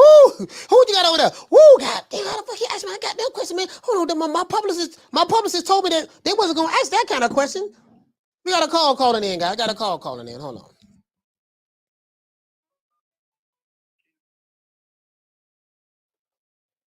Caller, what's your name? Where you calling from? What's good, Coach? This Keena from Charlotte, North Carolina. Keena, what's going on, my brother? Talk to me. Nothing, man. You know, I just want to address a couple of things. This been a fun show. This been a good show. I know everybody like to pick on Ryan. Yeah. Everybody be in the comments talking real greasy about Ryan. You know, everybody like to. Go ahead. Canelo thing. I think Canelo. I think Ryan and Canelo. You know, they had their relationship. They was cool, whatever. But I just think Canelo just being real immature about the situation. You know, because a lot of people. They might not know, but you know, Ryan, he picked Bivol to beat Canelo too, and he was right, you know. But you know, this just been your phone went out. Your phone went out. Too, but at the same time, you know, huh? I said your phone had faded out. But go ahead. Okay, can you hear me? Yeah, I can hear you good. Okay, but you know, and Ryan, he probably been a little bit immature too, but it's just Canelo. I just felt like Canelo should have known. Him being so close to Ryan and him being so close to the camp, even when he called him out the first time about not being dedicated and all that type of stuff, I feel like he really did try to do that out of good faith, trying to get Ryan to be focused. But I think he should have known that how close he is to Ryan. I feel like that's affected Ryan's career more than anybody else saying what they said about Ryan, to be honest with you. And, you know, I mean, you know, they just going back and forth and stuff. And I just wanted to also say, I think you're right. I think him and Javante, that is the biggest fight in boxing. I think that's bigger than Spence and Crawford, to be honest with you. Yeah. But yeah. And No. You know what, bro? I know. Now I'm a boxer. I love the sport of boxing. I'm a boxing fan. Listen, Spencer Crawford is going to be big with the with the diehard boxing fans. But the casuals tanking Ryan Garcia because tanking Ryan Garcia, they have the casuals. They have the casuals. Like, exactly. Bro, Ryan Garcia got social media on lock. He gonna bring that. And then Tank got the streets. He gonna bring that. Like, bro, and I know it sounds crazy to people in the chat. And I know what you're gonna say. You're gonna say, hey, listen. They talking greasy. Spence, he said Spence and Crawford is gonna be bigger than Tank and Ryan. I disagree with that, fam. I disagree with that, y'all. I really do. I disagree with that. I think Ryan Garcia Tank. That's the biggest fight. And then especially you look at how much hype Tank got, and I ain't gonna lie, saying I got Ryan in that fight. People gonna sound crazy, whatever. You know, Ryan got knocked down by Luke Campbell. That's fine. Luke Campbell 5'10". You know, Luke Campbell got way more reach than Tank Davis. For Tank to land that hit, that would have to be a very hard defensive lapse on Ryan. But I got Ryan winning that fight. I'm sorry, I just do. But if Ryan wants to beat Tank in that fight, Ryan the face of boxing. I don't care what nobody say. Okay. He's the face of boxing, like for this upcoming generation. Okay. And you know, I know they in the comments talking greasy. I know they talking greasy, but it is what it is. Hey man, like you said. Hey, look here, man. Hey, look here, man. You got that's how you feel about Ryan Garcia. We have to respect your opinion. There's nothing wrong with that, my brother. Hey, shout out to you, fam. Yeah, and it's to be seen. It's to be seen. But I appreciate you, Coach. Yes, sir. Shout out to Canelo, man. Shout out to Canelo. You heard my dog. You heard my dog. Ryan Garcia step up in there, take ass in trouble. Flatline. Flatline. Yeah, you ought to know what time it TI is, man. Shout out to Jugs for dropping that quarter of a bam dub on your boy. Hey, Leroy. Super chat received. Playtime's over, boy. Hey, yeah, hey, y'all you like that brother, huh, man? You like that brother? He said, man, coach, drop that. He said, drop that brother one more time, man. Drop that brother one more time, man. Hey, you like that brother, huh, man? You like that brother? Hold on, where is that? What Leonard in? Hey. Shut that soft ass shit up. And the best man Shut that that's some soft ass shit. Shut that soft ass shit up. All that soft talking. I know you can do it, man. You got to, man, shut that soft ass shit up. Hey, man, it is what it is, man. It is what it is. True. All I know is this. This is what I say. Canelo has a valid point, right? As it relates to, listen, Ryan Garcia is not focused. He needs to be dedicated, right? And there's two sides to every story. I wouldn't find it hard to believe if he left the camp because Ed Reynoso was like, look, we was working with you good, man, but you got distracted. Ryan Garcia has a lot of other stuff he's doing. Like, I don't think there's no fighter in boxing. I don't know about Anthony Joshua. I don't know about Joshua. But in America, just in American, right? What fighter in boxing from the heavyweight division all the way down to the featherweight division and in between have more commercial endorsements than Ryan Garcia? Like, Ryan Garcia has that commercial appeal, that commercial pop appeal. The dude does, bro. Like, bro, I'm sitting back. I'm trying not to be the old hating dude. You know, I'm trying not to be the old, I'm 48, so, a lot of times us old dudes, that old shit getting our way. I'm trying not to be the old hater, you know what I mean? But when I sit back and look at it, I'm like, damn, that motherfucker, he got almost 9 million subscribers here, yada, yada, yada. Like, bro, he got Gatorade endorsements, cosmetic line endorsements. Hold on, let me see what this dude. But this dude got I want to fight Ryan. Sure, they also do. This dude here, bro, is like, bro.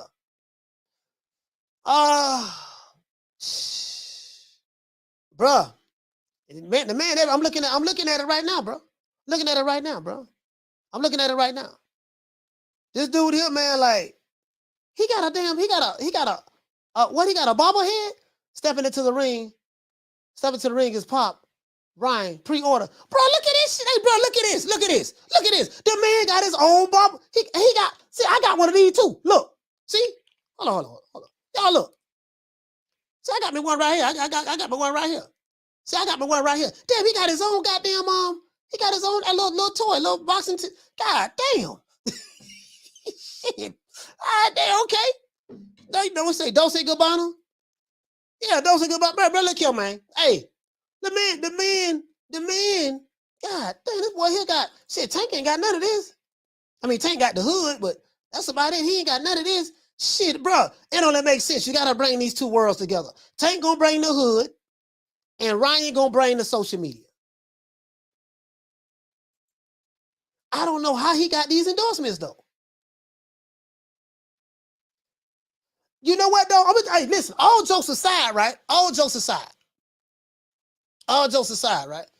Damn, this motherfucker, he got, bro, the man got a vodka endorsement.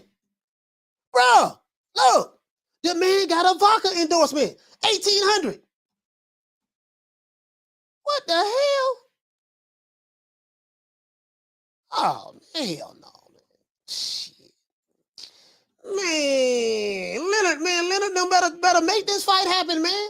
Gatorade, vodka, cosmetic endorsement. The man got his own. I don't know. What is this called? It ain't a barber head, but hey, what this called, y'all? Y'all know what this called? What is this? What is it? It's called a pop. I think he said it was a pop. Shit, I don't know, man. Sitting there. The ring is pop. Ryan pre-order. What is this called? A pop? What kind of toy is this called? Funko? What is this called? Anybody know what this called? Oh, it's a Funko toy. Oh, Funko toy? Oh, you know what? Damn. My dumb ass. It's right here. It's right here. Say Funko. It's right. Hey, the man got his own Funko toy. A Funko Pop? Okay, cool. He got a Funko Pop. True. Hey, he got a Funko Pop. See, he got a Funko Pop. See, I need to get me one.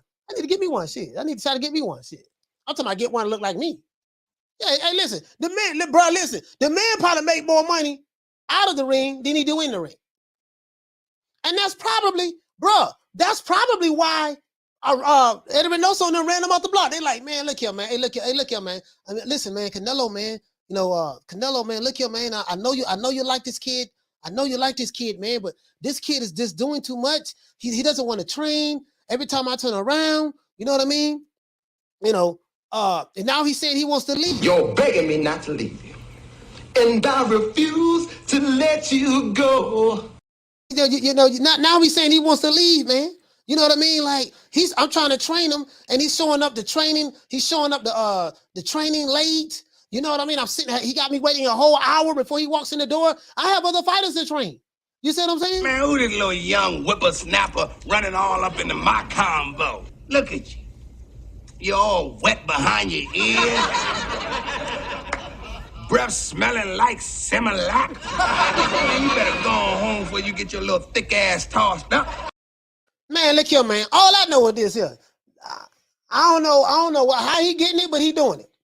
The dude popping, man. The dude popping. It don't matter. I know my old ass. I be talking about, yeah, man, you know, back in the day, yada, yada, yada. Yeah, man, listen, 2022, this dude popping.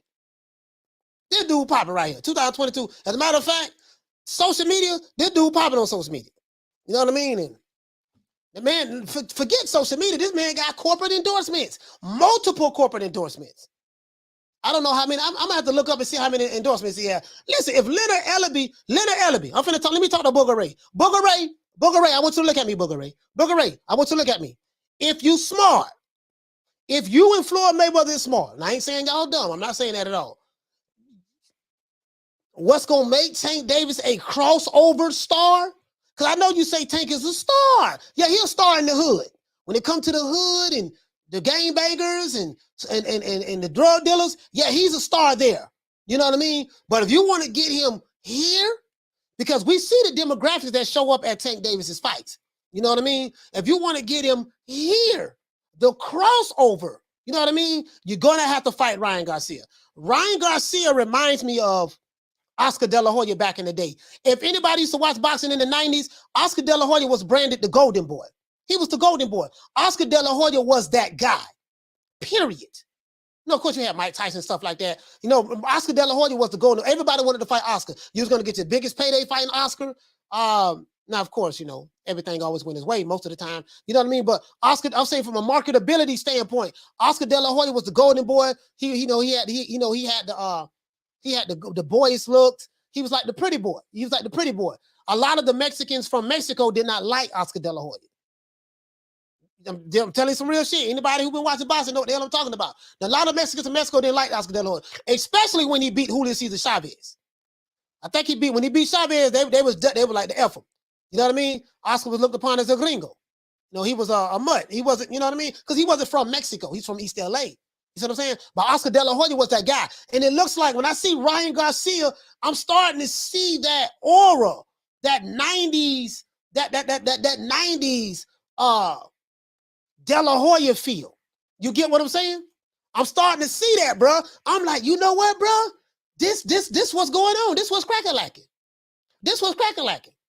And Oscar, now listen, he might be on coke now, well, Fishnets Hills. All that might be true. But when Oscar De La Hoya was a fighter, he fought everybody. Oscar ain't ducked no smoke.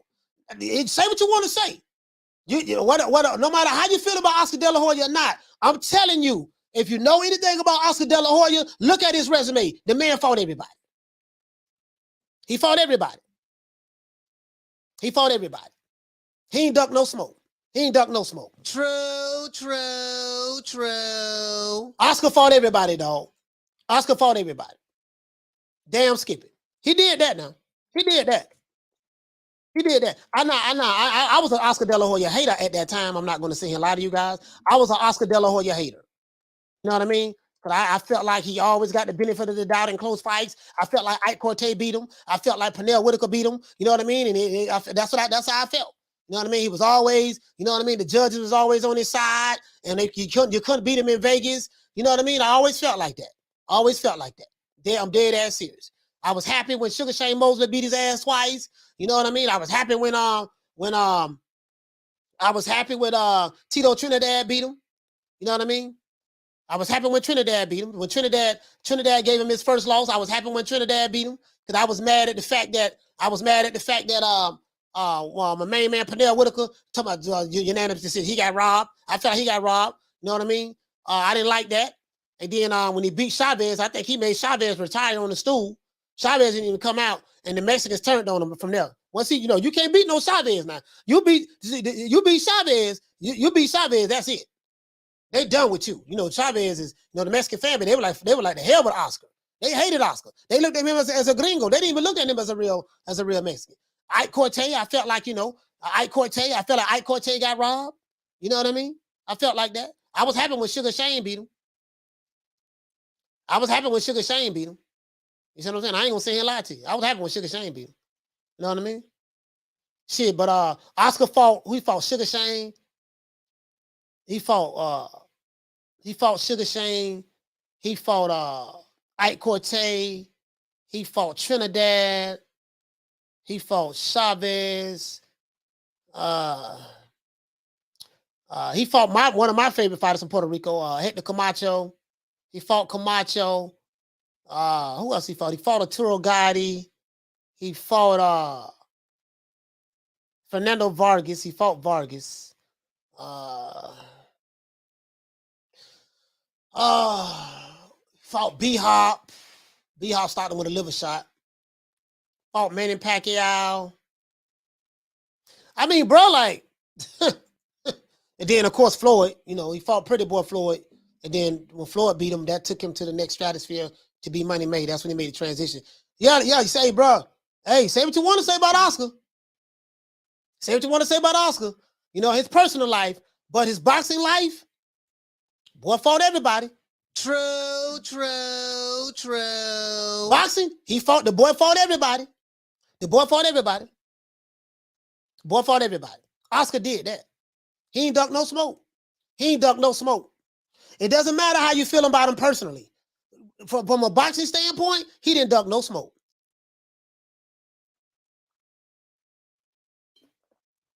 And if it wasn't for Oscar De La Hoya, you wouldn't have Money Mayweather.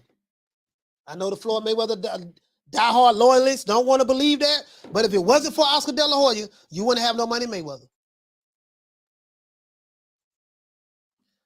Yep. As a matter of fact, let me show y'all something. Back in the day, right? Back in the day, hold on. Where's this video? Hold on, where's this video? Hold on, guys. I want to show you something. Because I was telling this guy how Bob Arum, hey, Reggie Owens, Reg, I was on your channel, right? I remember this video. Shout out to Reg. Because I was on Reg's channel and I remember this show. I remember this. I want y'all to hear. Bob Arum has a history.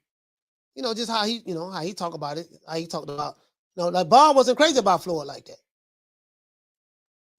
Now this is right after Floyd left Bob. You know what I mean? When Floyd, anytime a fighter leave Bob Arum, boy, Bob don't give a damn, boy. But Bob, but this is Bob though. One thing I like about Bob Arum has always been consistent with just. Bob Arum has always been consistent. Hold on, let me look at my history. There you go. I want y'all to hear this. Mayweather does not entertain. And Mayweather does not entertain. Outside the ring, yeah, he shoots up cars. He does other things like that, and he entertains. But in the ring, he's not an entertaining fighter. Oh.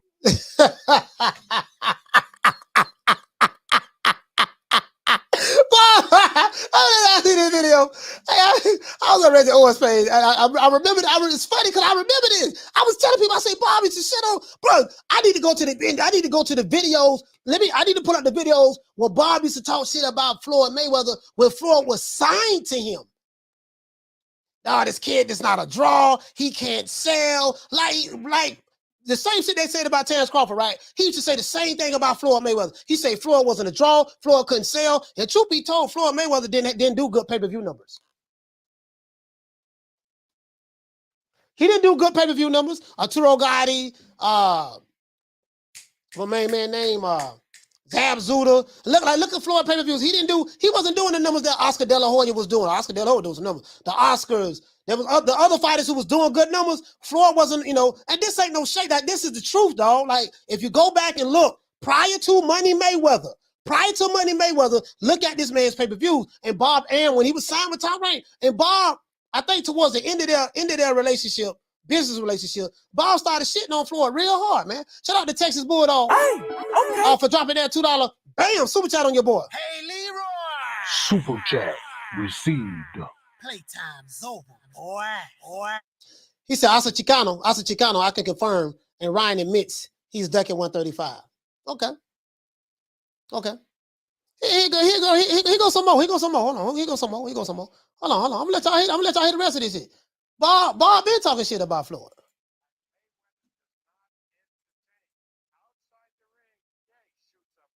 Hold on, guys. Down from the bar, there's a platform stage. People pimping, sharp as razor blades. Yeah, man. Hold on.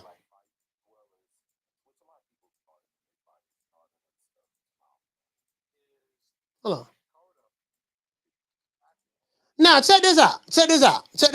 Now, you heard what Floyd said. You heard what Bob Arum said. Mayweather does not entertain.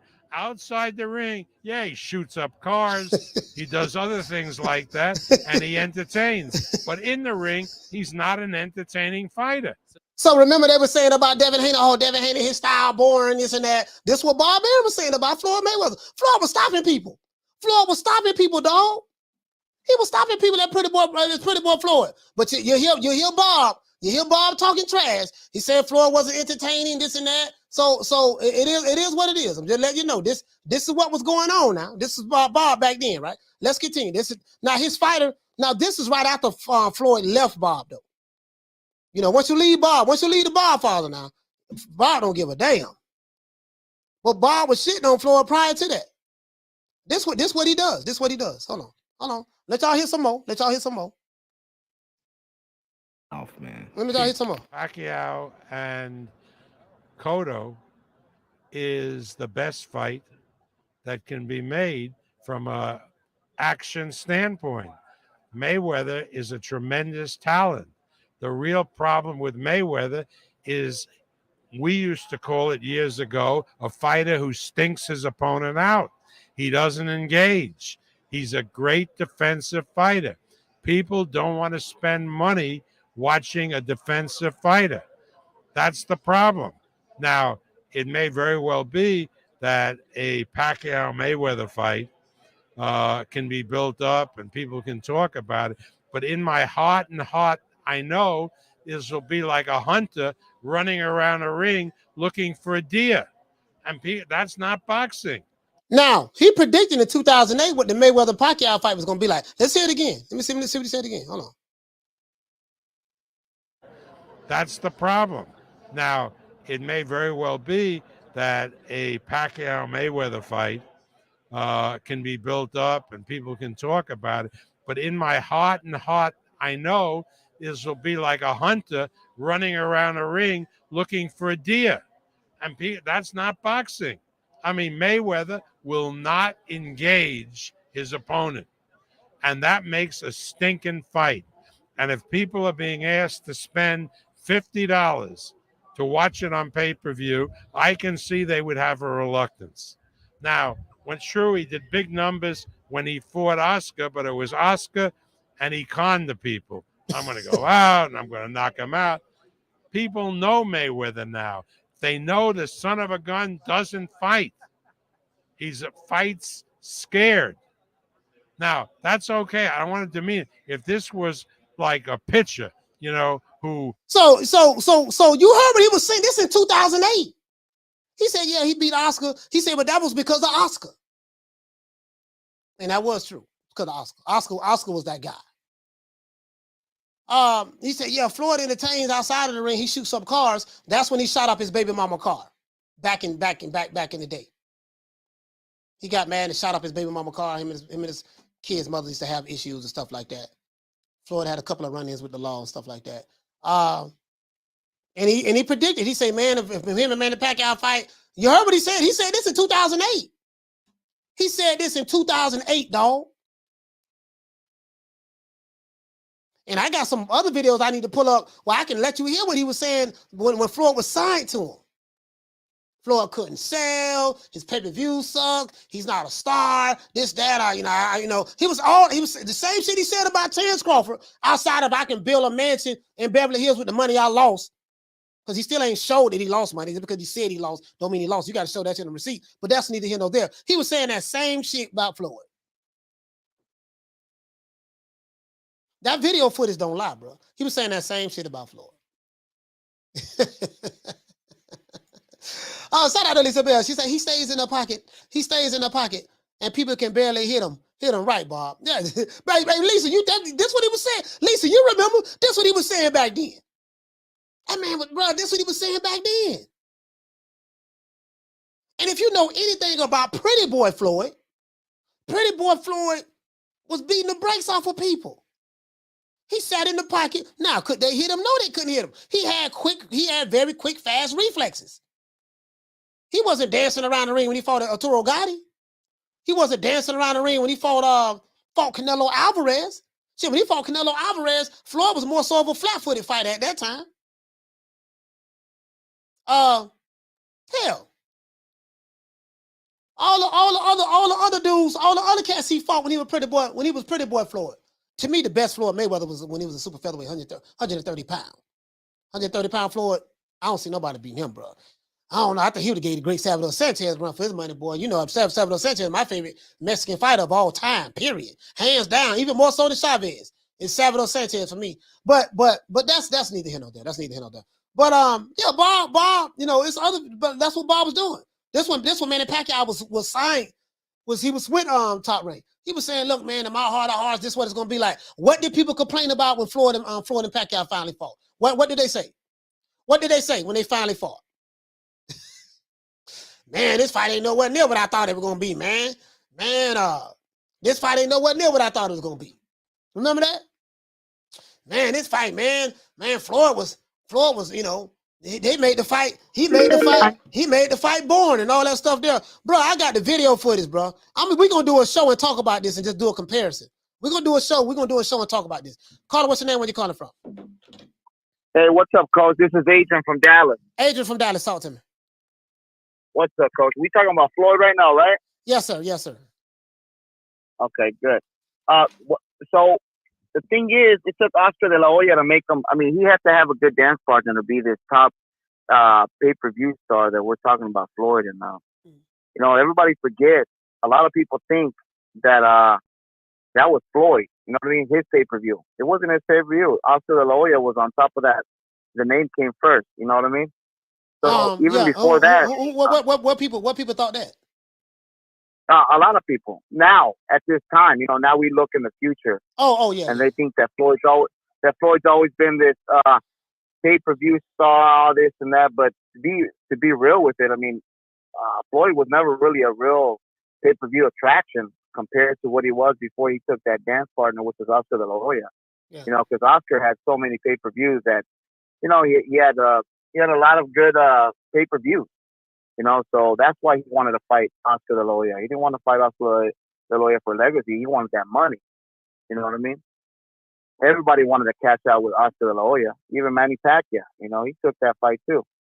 So, you know, I hate it when all these people keep on thinking that Floyd is Mr. You know, he was always been a pay-per-view star. He never was to that point. You know what I mean? He couldn't sell on his own. So that's why I think Bob Arum was trying to put it out there that he was, you know, losing money with Floyd also. That's why Floyd, you know, he did what he did, and now we're here in the future, and we see that it succeeded for him. But also, I mean, even before Oscar De La Hoya, Floyd wasn't even, you know, that main attraction, was he, Coach? No, he was an attraction, but he wasn't selling like that. Like, I'm just being honest with you. From a talent standpoint, Floyd always been talented. He was a monster. But what I was saying was, I wasn't just saying that, you know, trying to say Floyd wasn't a draw and all that. I'm not. My point is, I'm saying that how Bob Arum has always like defecated on his fighters. That's the whole point of what I'm talking about now. I'm not necessarily talking about. We all know anybody who says that Floyd was a draw, always been a draw throughout his career. They just started watching Floyd like 5-6 years ago. They don't know. They either fanboying. Yeah, they don't know. They either fanboying or whatever. They don't know. They don't, so when they say that, I don't even debate that. I don't even argue with that. But prior to 2007, prior to Oscar De La Hoya, he wasn't that. Yeah. But my point is, at all. My point is, Bob Arum always shitted on his fight. He always he did the same shit he did with Crawford. It's the same stuff he did with Floyd Mayweather. I mean, there's videos on it. That's all I'm saying. That's all I'm saying. That's what Bob Arum does. And then if you leave him, he really gonna talk about you. That's what he does. You know? Yeah. So I'm not trying to cut you, Coach, but I'm not a Bob Arum fan either. But to be honest with you, the guy has been in legacy mode, you know, ever since he had Ali. I mean, this guy's brought up a lot of fighters. He's made a lot of names. He had Margaret Hagler. I think he had Sugar Ray Leonard. I mean, he knew how to ring. You know, he knew the industry and what it was. You know, I really don't understand that whole phobia about Crawford coming out with saying that, you know, that Bob Arum was a racist or Bob Arum or Top Rank. At the end of the day, Top Rank has stood in boxing longer than Crawford's been born. You know what I mean? And you got Ali backing him up with his family. You got a lot of people backing him up. I mean, even George Foreman. Oh, you gotta know the history of Bob Arum and Ali. You see what I'm saying? Like you can't talk about his family like Nico Walsh and all of that stuff there. Like what they say, like you got to take that shit with a grain of salt. Back then, this is when it wasn't even Top Rank then. It was the promotional company was Herbert Muhammad, it was Ali, and it was Bob Arum. Yeah. And Muhammad Ali is the one that taught Bob Arum how to promote. He the one put him on. Bob Arum was working all that stuff there, but Bob is Bob. But hear me out. But as of late, Marvin Hagler had to get Congress involved. I think it was Tip O'Neill. He had to get senators involved in order to get these fights with these fight for the title. Bob Arum wasn't fucking with Marvin Hagler because he wanted to. He did it because he had to. He did it because he had to. He didn't do it because I just love Hagler so much. No, Tip O'Neill, I think that was the congressman's name. They got involved. They was talking about, hey, look, man, something ain't right about this shit. This guy don't have 49 fights. He can't get a shot at the title, and he had to go to Congress to get that done. And that's what made that happen. Bob Arum is not a saint. He's not a saint. Yes, he's worked with black fighters. He's worked with black fighters, but that don't mean shit. You see what I'm saying? He's not a saint, but as it relates, I don't want to go all over the place with this. As it relates to Floyd Mayweather, I just wanted to say that, hey, Bob has always talked about his fighters, especially when they leave him. That's what he does, and that's all I'm saying. But hey, shout out to Adrian. Yeah, he said the same thing about Oscar De La Hoya when Oscar left him, but Oscar came out to be a great promoter at his heyday. Thanks, Coach. Just want to talk about that. Thank you so much. Yes, sir.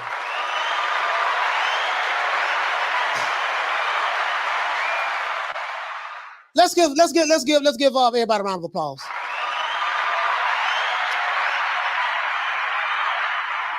Sorry about that, guys. I didn't mean to run the show so long, man. I do apologize. I didn't mean to run the show so long, man. But it is what it is. Shout out to my main man. Ron Boy Fresh. Shout out to Dantes. What's up, baby? Shout out to Chicarelli. What's happening?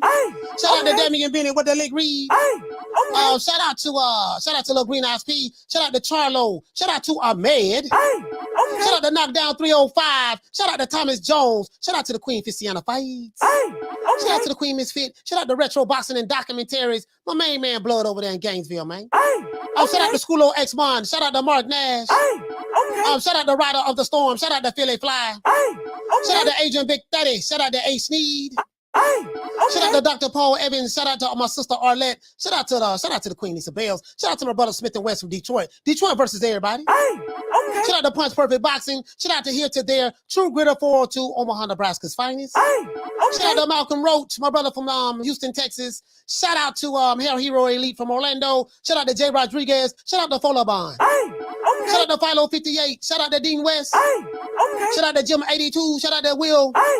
Shout out to Miguel Charco. Shout out to the Queen Kama Serene. Shout out to Jason Dockery. Shout out to Kathy W. Shout out to AV Sound. Shout out to Troy Graham.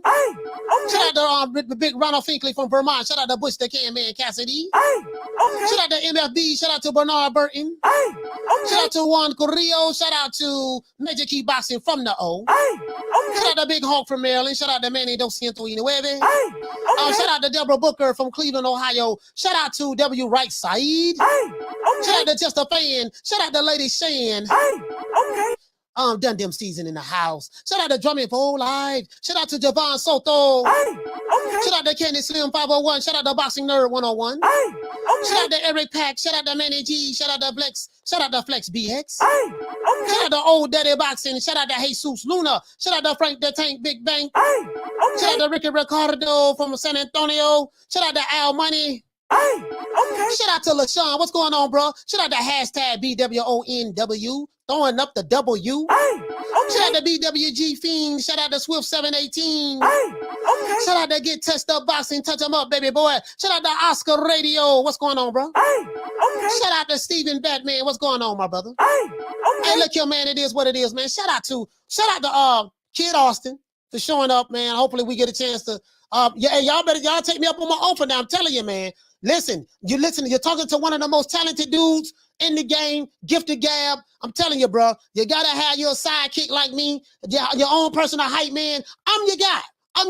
Coach Malachi Williams, New Media Today USA Boxing. I want to give a special shout out to Kane, who called in from South Carolina, as well as Adrian calling in from Dallas.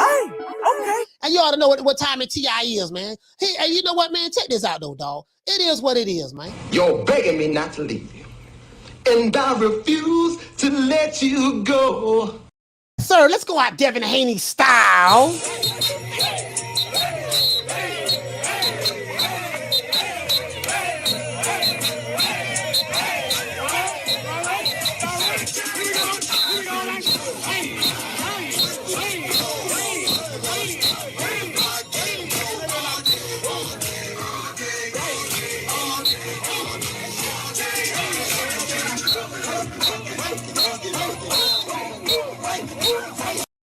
Shout out to Ronald Finkley for dropping that $2. Bam! Super chat on your boy. Hey, Leroy.